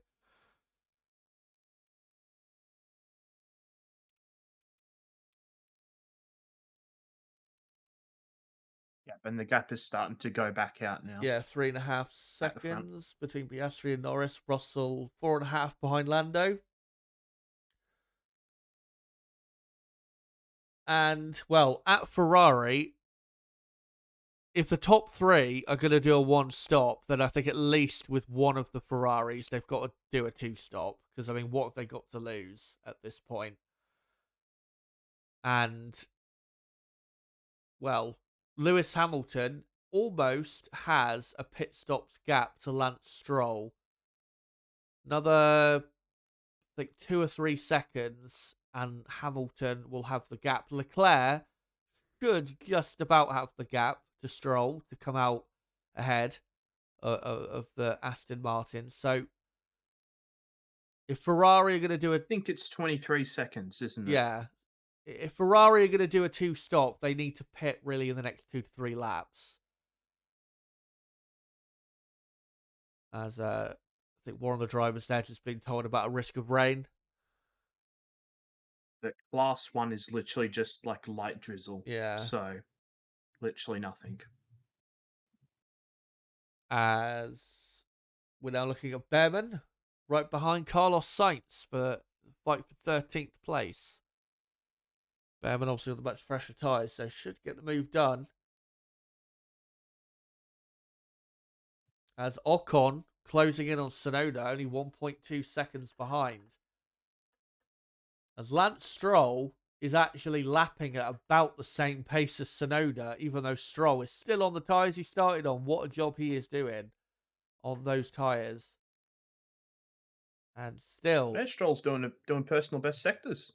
yeah, those hard tyres are just not wearing at all. Sorry, at all. As Behrman round the outside on the exit, the hairpin, and gets the move just about done as Tsunoda now pits. And Behrman, I'm pretty sure, is going to go to the end on this medium as he says ciao again on the radio. 2.3 second stop. So yeah, Behrman, I think, might end up nicking some points. Possibly. If Behrman keeps saying ciao. As Tsunoda comes out just ahead of his teammate Hadjar, who, and to prove how quick the undercut is and fresh tyres is, Isaac Hadjar has done the fastest lap of the race. So, again, with Ferrari, I think absolutely it's worth a go, at least with one of their cars. But, yeah, Behrman past Sainz, and now Tsunoda down in 15th.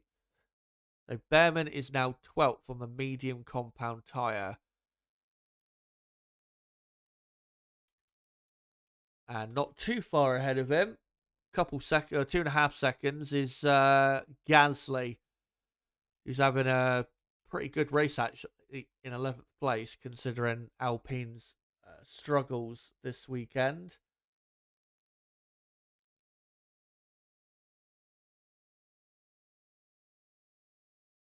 As Lance Stroll finally comes in, and he is going to have some pace.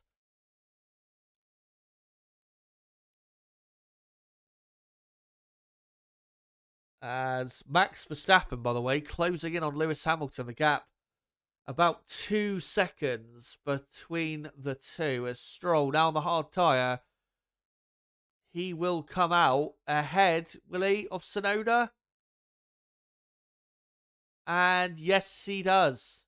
Ahead of Tsunoda. And on obviously to a set of mediums now, obviously started the race on the hard. So, Esteban Ocon now 7th for Haas. What a result that would be for them. Antonelli now 8th. Albon 9th. Obviously, remember him. He went for a bit of a long strategy. He's still looking decent. Gasly 10th. And Behrman 11th. Sainz 12th.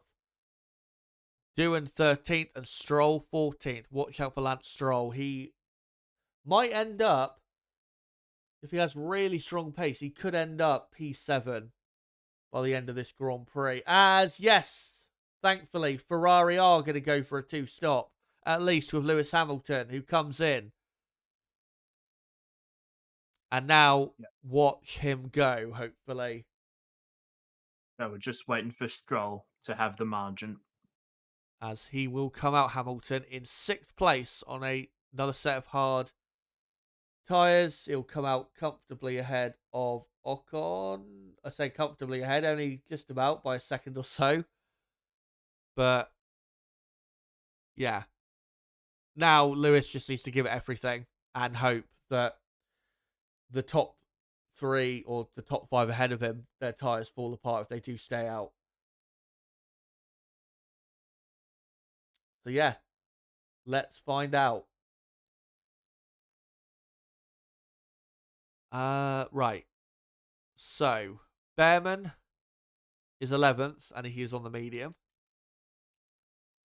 And Lance Stroll in 14th or so on medium tyres. So Behrman and Stroll really are the two to watch out for in the midfield. Behrman only a second behind Gasly, so he's probably going to pass Gasly in the next couple laps and get himself into the top 10. On lap 39.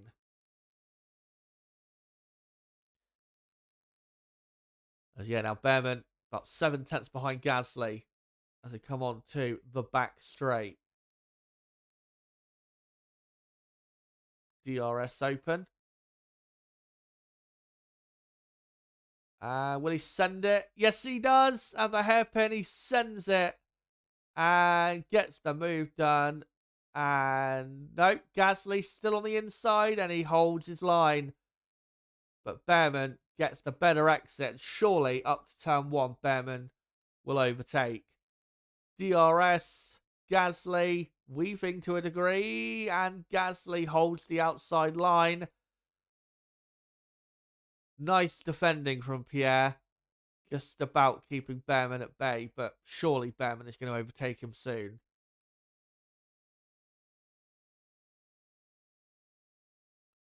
As Lewis Hamilton already has gained, I think, just over a second on Verstappen since he's pitted.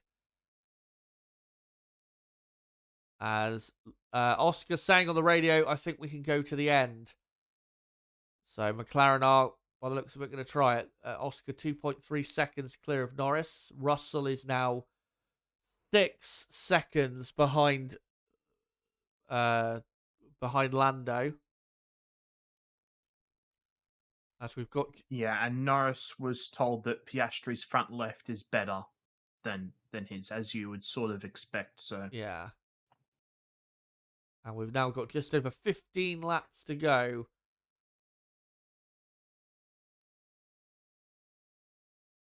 As Behrman will try again.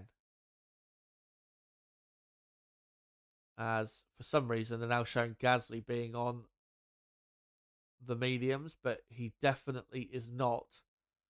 As Behrman does the switch back again, but doesn't have enough grunt to pass Gasly into the final corner, but gets a good exit. And will he have a go now? He's going to the outside line, and yes, he gets the move done. And Oliver Behrman passes Pierre Gasly, and he's up into a points scoring position. Haas, who would have believed after last week? They are 7th and 10th with just over 15 laps to go.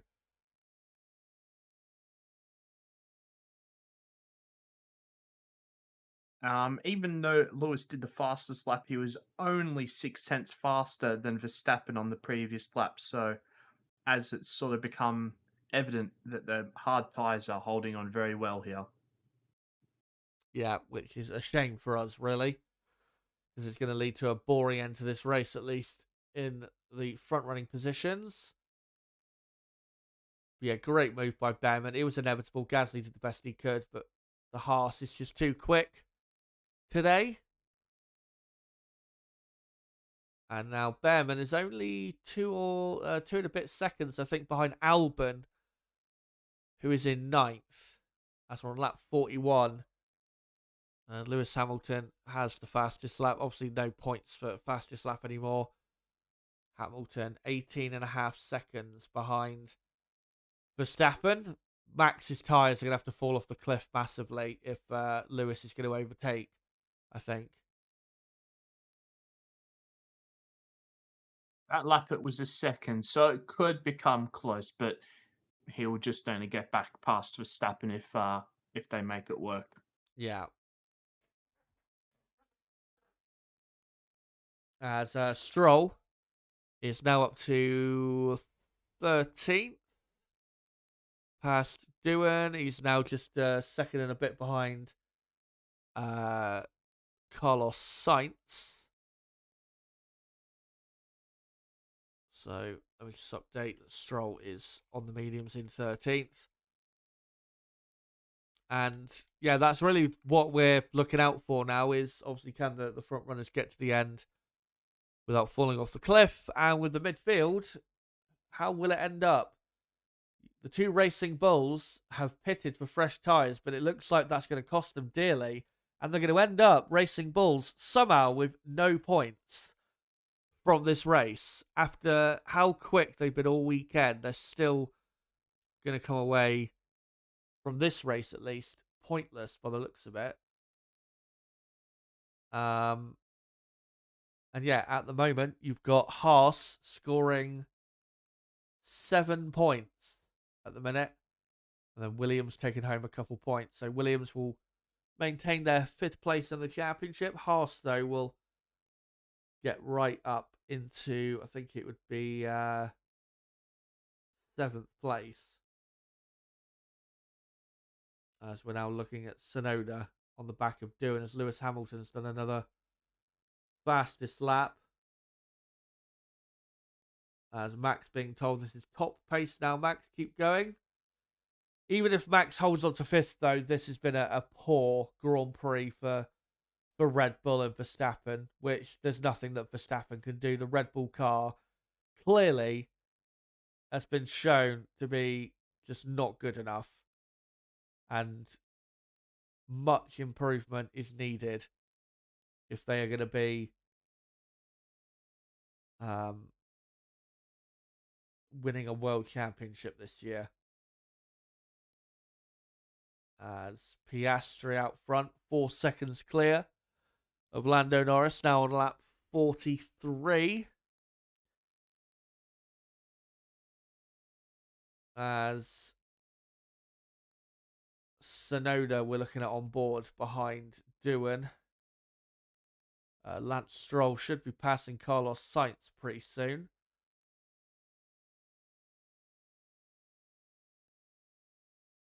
Yeah, how disappointing for Racing Bulls that they went with the 2-stop strategy and it's not going to pay off, unfortunately. Yeah, bit of a honker for them, unfortunately. As Stroll getting close to Sainz into the braking zone, but not close enough. Same with Tsunoda. But yeah, the main fight to watch out for is this Sainz and Stroll fight, and then Doohan and Tsunoda. As here comes Stroll up the inside at turn 1. Brilliant move. And Lance Stroll is up to P12. And is only, well, 5.5 seconds off for points finish. That's still a bit of work to do. Because P10 is Behrman, who is catching Albon, who is 3.5 seconds ahead of him. So Stroll's still going to have to do quite a bit of work to make sure he does finish in the top 10. But yeah, Stroll up to P12 on lap 44 as we continue to watch Tsunoda behind Doohan. There's Piastri out front, 4.5 seconds clear of Norris. The fight out front is all finished, really. And, well, the top 5 are all just trying to make it to the end. So, yeah, the top 6 should finish as is, but the rest of the field, we'll have to see. As there goes Sonoda past Stewart for 14th as Red Bull are trying to give Max encouragement, but there isn't much to be had.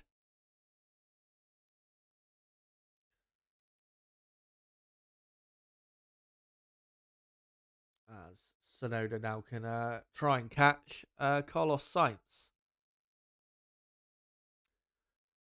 But yeah, not been obviously a good race at all, but kind of expected. Just very difficult to follow here. Yeah. Plus the tyres getting just absolutely killed around this track. Yeah, the surfaces are almost too grippy for for the good of the racing entertainment, at least. Yeah. As Lewis Hamilton still catching Verstappen, but not anywhere near enough to make it close, really, towards the end. As we're now on lap 45. And yeah, the only fights, like I said, to watch out for is Behrman, who is still catching Albon and will probably catch him before the end. And Stroll still catching Pierre Gasly. As Leclerc being told, we're losing some time in turn 2, maybe try one lap without using the curb. And Leclerc responds, nope.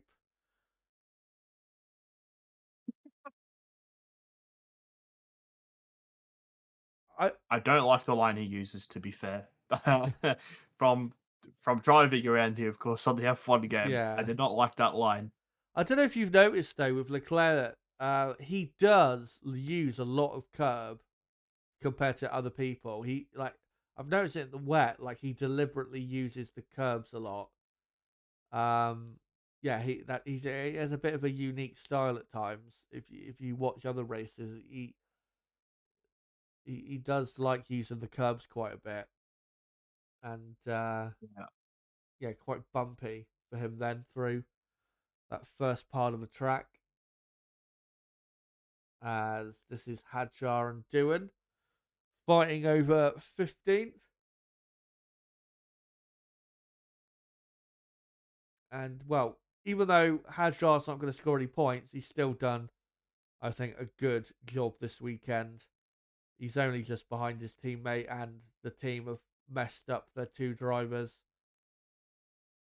race. As weather update, apparently a Yep. possible Class 1 shower on the final lap.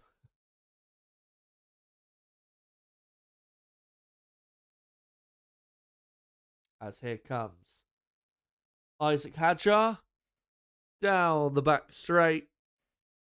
And Doohan moves to the inside, Hadjar to the outside, and Doohan keeps it up the inside and forces Hadjar off the track. So Doohan will probably get a penalty for that, because that looked like a pretty clear forcing another driver off. Definite penalty there, yeah.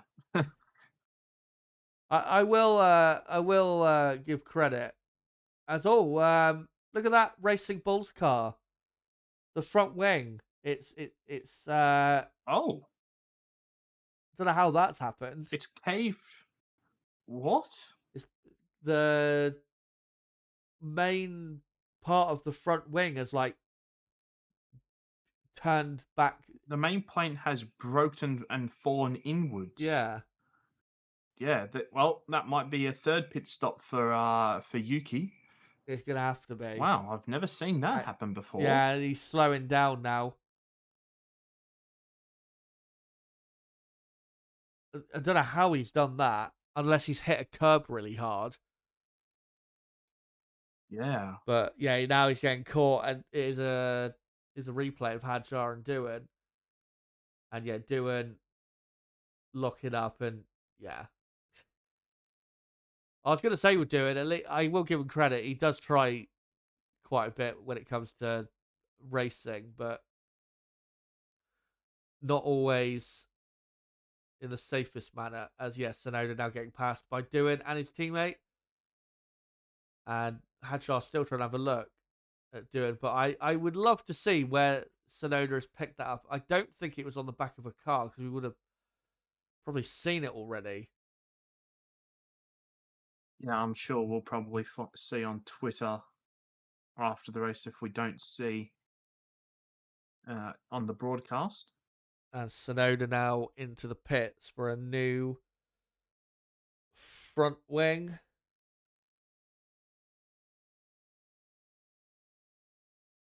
And this will drop him down to probably 18th, 9th, even last.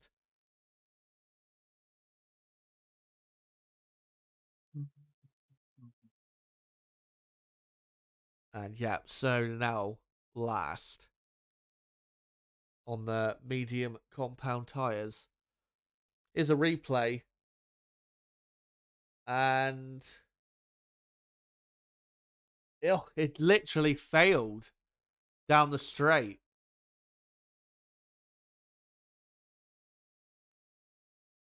That I've never seen that before. Wow. Yeah, that's something that's going to need a little bit of buffing up. Wow. Just completely. But as well, normally, if it fails, it would normally like fly off rather Yeah, than, but it's just fall inwards. yeah, nearly touching the tyre. That is baffling, to say the least. As Hadjar still stuck behind Doohan in the battle for 14th. As we're on lap 48 now. And we're looking at the two McLarens. Piastri 3.5 clear of Norris. And Piastri comfortably heading towards his, third win in Formula One.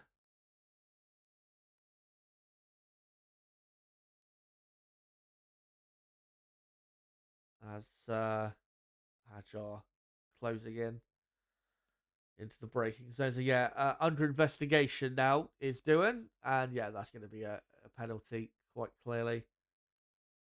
Slam dunk. As Norris actually complaining about his brake pedal going long. Well, As he actually just took 3/10 out of Oscar on that previous lap. he did. As well, thankfully for him, only a few laps to go, so hopefully it should It's be. faster than Hamilton on that lap. Actually, was Norris. Yeah, Hamilton still on the obviously the fresher hard tyres, 13 seconds behind Verstappen. Hasn't really gained that much in the last few laps, considering he's on fresher tyres. As here comes Hadjar and doing. Oh, that was a bit of a late move, and keeps the position, but that was quite late. Was late. And this is allowing Liam Lawson just behind to catch these pair. As Doohan holds the inside through turn one, fighting like he's fighting for the race win for 14th. Flavio would be proud, just not locking up and pushing Hadjar off the circuit. One thing I noticed in Australia as well is that the Alpine rear wing moves absolutely all over the place. What, like shakes to bits down the straight. Yes, and on curbs. Yeah, that might be why their car's been struggling a bit so far. But yeah, I'll have to keep an eye out for that. As Chase, everyone in the top 5 just did personal best laps. Yeah, they've been on these tires nearly 40 laps. Quite incredible. Yep, most of them 30, 35 laps now.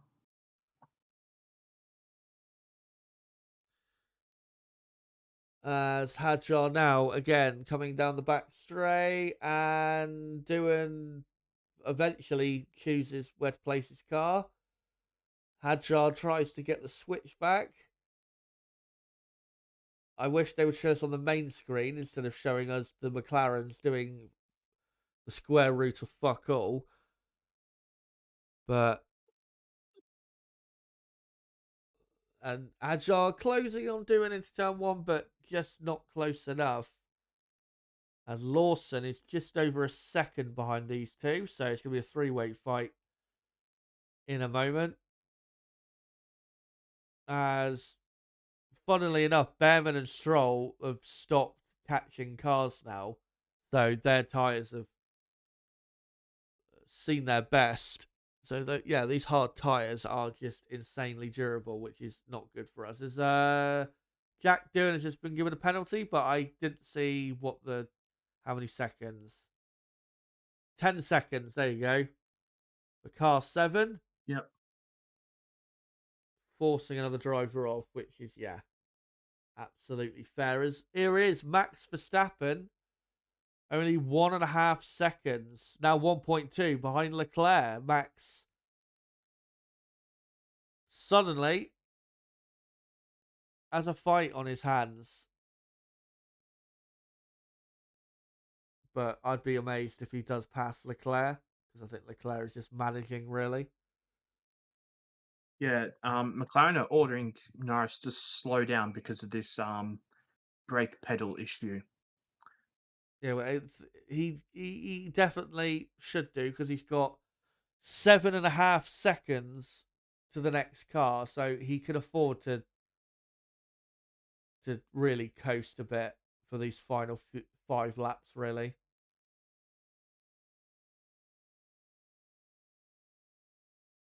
As onto the back straight, Leclerc being told main loss, turn 8 and 9, that's where all the gain is, 4/10 there.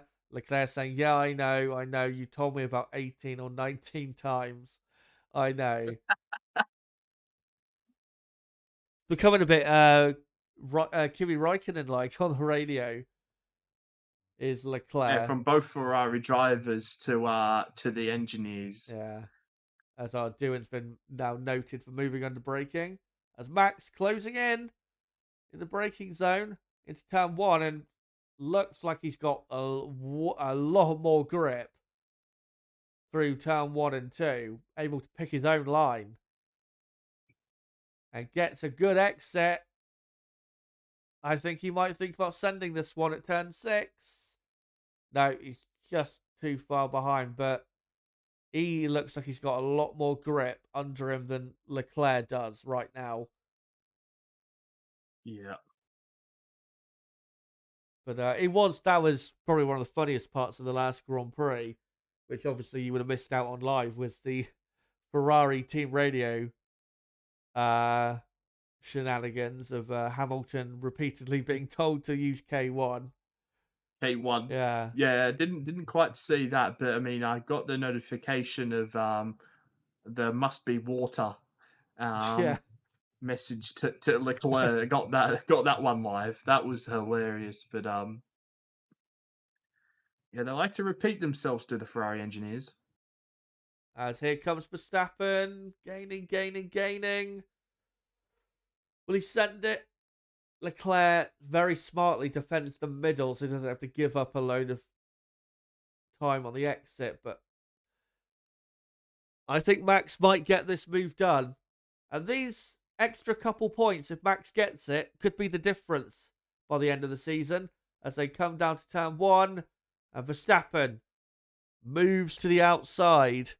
And now, round the outside, Leclerc, a lot less grip, and Leclerc forcing himself wide, and Max now takes the outside line of turn 2 and 3 and gets the move done. Brilliant from Verstappen. Will Leclerc come back? Yes, he will!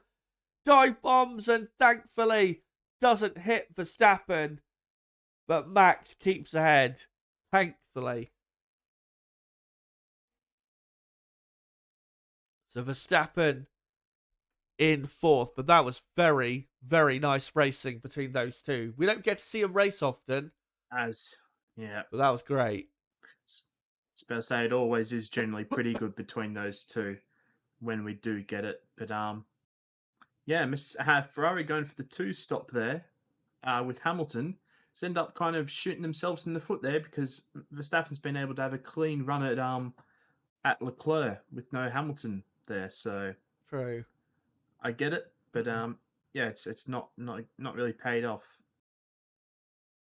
And now Max over a second clear of Leclerc, so that's fourth secured. And like I said, those couple points may be very important in Abu Dhabi. And realistically, the best result Max could get today, fourth place. And I think Yeah. he won't be happy, but the best he could do, and that's all you could ask from him. As Antonelli, we're looking at 2.5 seconds behind Esteban Ocon, who is heading for seventh place. What a drive from Ocon, who's absolutely one of the drivers of the day in that car. Behrman also. Behrman's, I think, started, 17th? And he's going to finish in P10. So, brilliant from both Haas drivers. And there is Valtteri Bottas in the Mercedes garage, obviously another reserve driver. Hadjar still trying to pass Doohan. Just watch Dillon's rear wing on this. Well, they took it away now. But if you're watching it, you can see that I on the curbs it rattles all over the place. I as he slowed down for the hairpin, you could see a bit of a wobble. As Hadjar now goes to the outside at turn 1. And Doohan has to go wide through turn 2. But keeps Hadjar behind. As Well, if he didn't lock up Dillon, this would have been a masterclass of defensive driving. But yeah, it's a shame he did that. yeah, Norris has really backed off now. Yeah, he has, and thankfully Russell behind is still lapping slower, so he can afford to do that. As we are on lap 55 of 56, just over a lap remains. As this is only the real other final battle out there. As the brakes situation has been getting critical, and Lando says, "I think the pedal is going flat." Well, again, luckily, he's only got a lap and a half to go. As here comes Hadjar again into the hairpin. And once again, Doohan defending like his life depends on it. And Norris really is losing a lot of time. So, yeah. As Hadjar now down the pit straight. Not close enough to have a go at Doohan, I don't think, into turn 1. But Norris, as long as Norris keeps hitting the apexes, I think he should be fine. But he is losing a lot of time, isn't he, now, to Piastri? And Russell. Yeah, he's lost. Russell just took a massive chunk out of him. It's now down to 5 seconds. This might get close, you know. Well, I was about to say, he just lost a second and a bit in that hairpin alone. Yeah. To Piastri. They've got to tell Russell. And he's lost 4 seconds over the last lap and a bit. And the gap's 4.7. This is going to be really close. I just wanted to ask, though, quick thoughts on our race winner, Oscar Piastri. What a drive. Yep, absolutely flawless drive today. Did what he needed to do at the start. And yep, he's been superb. He has, as Norris is having to baby his brakes around the lap. And surely, and yeah, Russell now less than 4 seconds behind. They're coming to the middle sector. This is going to be close. But Oscar Piastri has been the better man this weekend. And that's why he will win the Chinese Grand Prix. Obviously, yes, the car is the best out there. But it's all about delivering when it matters. And that's exactly what Oscar has done this weekend. But will McLaren get the 1-2? They might just about do it, but it's going to be close as Norris and Russell come onto the back straight now as Hadjar finally passes Doohan.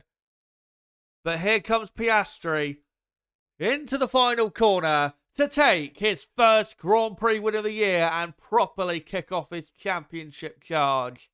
Brilliant drive, brilliant win, brilliant weekend. As here is Lando Norris, who just about hangs on for second. McLaren complete their first 1-2 of the year. George Russell comes home third. Still a very good result for Russell and Mercedes. 2 podiums in a row to start the year. He would have took that in Bahrain testing. Verstappen 4th, Leclerc 5th, Hamilton 6th, and then it will be Ocon 7th. What a result for him and Haas. Antonelli 8th. Albon 9th. Good drive from him. Behrman 10th. What a drive from him. And then Gasly, Stroll, Sainz, and then Doohan is probably going to end up in 16th. So it'll be then Hadjar 14th, Lawson 15th, Doohan 16th, and then Bortoletto, Hulkenberg, Tsunoda, and your only retirement from the race, Fernando Alonso. So yeah, there you go. Yeah, Lando Norris. Thank God for him that it was that as Hadjar and Doohan still racing to the line, but Hadjar obviously will end up 14th. Because Doohan will now drop because of his penalty to should be 16th place. Masterclass in defending, minus the pushing him off the track. Oh, Brilliant from dearie good me. from Doohan to give us some end of race entertainment there. But yeah, Lando Norris, very lucky that was the final lap. Because one more lap, and I reckon Russell and probably Verstappen even could have had him. He was really struggling. But 56 laps is the race distance, and within that race distance, they've got the job done. And McLaren easily deserved to get the 1-2. And yeah, Oscar Piastri now only 10 points behind Lando Norris in the championship as we go into the next Grand Prix at Suzuka. And would you say, Nib, absolutely the start of the championship bid from Piastri? Yeah, brilliant this weekend, and I don't see why he can't back it up again in Suzuka. Yeah, we've seen him be quick there before, and the McLaren car, I'm sure, will be very, very quick at Suzuka. So no reason why McLaren can't win in a couple of weeks in Japan. As for some reason, that must be a meme. Kimi Antonelli has won driver of the day. Yeah. What? Yeah, 20% of the vote he's won driver of the day. Started 8th, finished 8th. So there you go. In terms of our driver of the day, let me just get up in the chat quickly the vote. And the options for driver of the day will be, as Piastri celebrates his race win, Piastri, obviously, Esteban Ocon, obviously. I'm going to put George Russell in there. I thought we had a good drive today. And then, obviously, Oliver Behrman. Driver of the day, I would probably say is really between Piastri and Ocon. I'd probably say Piastri. Because even though Ocon, had a great drive, he didn't really do much in terms of overtaking after that first lap. So, can you change your vote and say Ocon is? what do you mean? What? Well, because I want to go Piastri. As You've stolen my pick. The thing is, though, with Ocon, he had good pace, but I mean, he didn't really do anything, did he? In terms of overtaking moves. So I can't really sit here and Well, same as say that he was. same as Piastri. Well, yeah, exactly. So it's like what I don't really see what makes his performance any better. So yeah, Piastri. But yeah, those two are clearly the best two drivers of the day, I think, though. Yeah. As great day for Haas, 7 points on the board. That puts them 7th in the championship. So yeah, what a recovery! Because in Australia they looked like Mana Marussia at times. They were diabolical in Melbourne, but very good recovery, and I'm sure they'll get better as the season goes on, and they'll have even more points finishes. But yeah, McLaren win in Shanghai. The first 1-2 they've had in Shanghai since 2010. And the first 1-2 of the season. That's George Russell there, high-fiving his mechanics. And as I said at the end of the race, he will be very happy, Russell, to finish third again. And only lose 3 points to Norris, and he's only 9 points off the championship lead after 2 races, which he would have been very happy with after the first 2 races. So, yeah, great weekend for him and Mercedes, and there is definitely more to come from them as the season goes on. But not a great race, obviously. Pretty poor, to be honest, but we were kind of expecting it. I mean, we thought, didn't we? Yeah, we thought a 1-stop wasn't possible, but they all made it work. Yeah, that's why I said pre-race, wasn't it? That it being a 2-stop is potentially the only way for there to be excitement, and I think I was pretty spot on, wasn't I? Yeah. that was rubbish.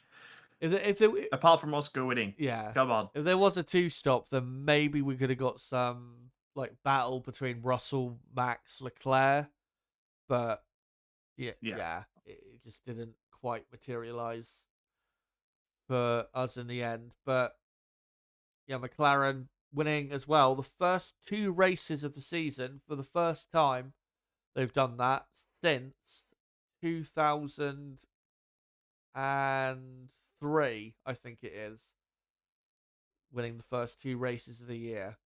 So McLaren very much on top, and I think even though on top this weekend, I think what is encouraging is the pack behind this weekend were not as far away as I was fearing they would be. I was fearing it would be, that Russell, Verstappen, Leclerc, Hamilton would all be way behind, but thankfully, Like it was last week. exactly. But thankfully, it's not. They weren't too far back, and I think for those teams, Mercedes, Ferrari, Red Bull, it's all about just getting that big upgrade on the car that gives them that extra boost. And I think we're going to have a really cracking season. Yep. But Rook's saying that Russell has got Mercedes' 300th podium with that result.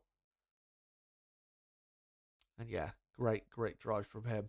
So yeah, we're pretty much done, honestly, for this for the stream. Nib, overall thoughts, and yeah, obviously cheers again for coming on. Hopefully, you should be on in a couple of weeks, I imagine, for Suzuka. What date is Suzuka? April the 6th, I think, is the race day. April the 6th. Let's see. Yep, we should be good for April the 6th. But yeah, I think I might be missing qualifying, but yeah, we'll be here watching the race with you. yeah. But yeah, cheers for obviously coming on today. But yeah, what overall thoughts do you have coming out of the first couple Grand Prix? Piastri's made a step forward. No questions about that in quali pace and in tyre wear. Yes, he had the lead today, but even last year we saw at times Norris be a lot closer than that, even when Piastri did have the clean air. So I think without doubt Norris has made a step forward. Um, Ferrari better this weekend, but still not quite there. Um, I mean, I don't think Hamilton and Leclerc being stuck so close together for so long really helped them. And same, obviously with Leclerc's wing damage, that probably cost him in the end. With Verstappen being able to get past him, I mean, Max is still driving at an insanely good level, fourth best car, but still able to get the absolute maximum result. Um, Mercedes just going about their business. A little bit of a disappointing race for Antonelli, but as you said, you'll imagine he'll just get stronger as the season goes on. And yeah, well done to Haas. That's a bloody brilliant result, and fair play to both Ocon and Behrman. But yeah, really looking forward to Suzuka, and just really looking forward to this season. We should have a pretty good championship battle. Absolutely. Still looks possible that we're gonna have, 3 to 4 drivers really in that championship battle at least. But yeah, cheers, like I said, for coming on. Been great to have you on as usual. Let me just quickly finish up the poll in the chat because we have an obvious winner, even though we've had not that many votes. About 13 votes, but Oscar Piastri has clearly won the vote. 76% of the vote, and then Ocon, Russell, and Behrman, 7% each for them. Thank you guys so much, obviously, for coming along to this stream and for the content this weekend. Reminder, I will be uploading my podcast tomorrow morning, reviewing the Chinese Grand Prix weekend and what it means going forward, obviously, for the next couple races. But yeah, after that, like I said, there's not going to be any content on the channel in between that podcast and the Japanese Grand Prix weekend because we're really too early in the season to be making any in-season videos. Once we get done with the triple header of Japan, Bahrain, and Saudi Arabia, though, then I think we'll know quite a bit more about who needs to improve and who's really maybe surprising us in 2025. But yeah, cheers for coming along for the content, guys. If you've been a new subscriber this weekend, thank you very much. Welcome to the channel. Thanks for the likes as well. Been fantastic to have that, and fantastic to have you guys along for the content. Reminder, the next Grand Prix will be the exact same content plan as what I've done this weekend.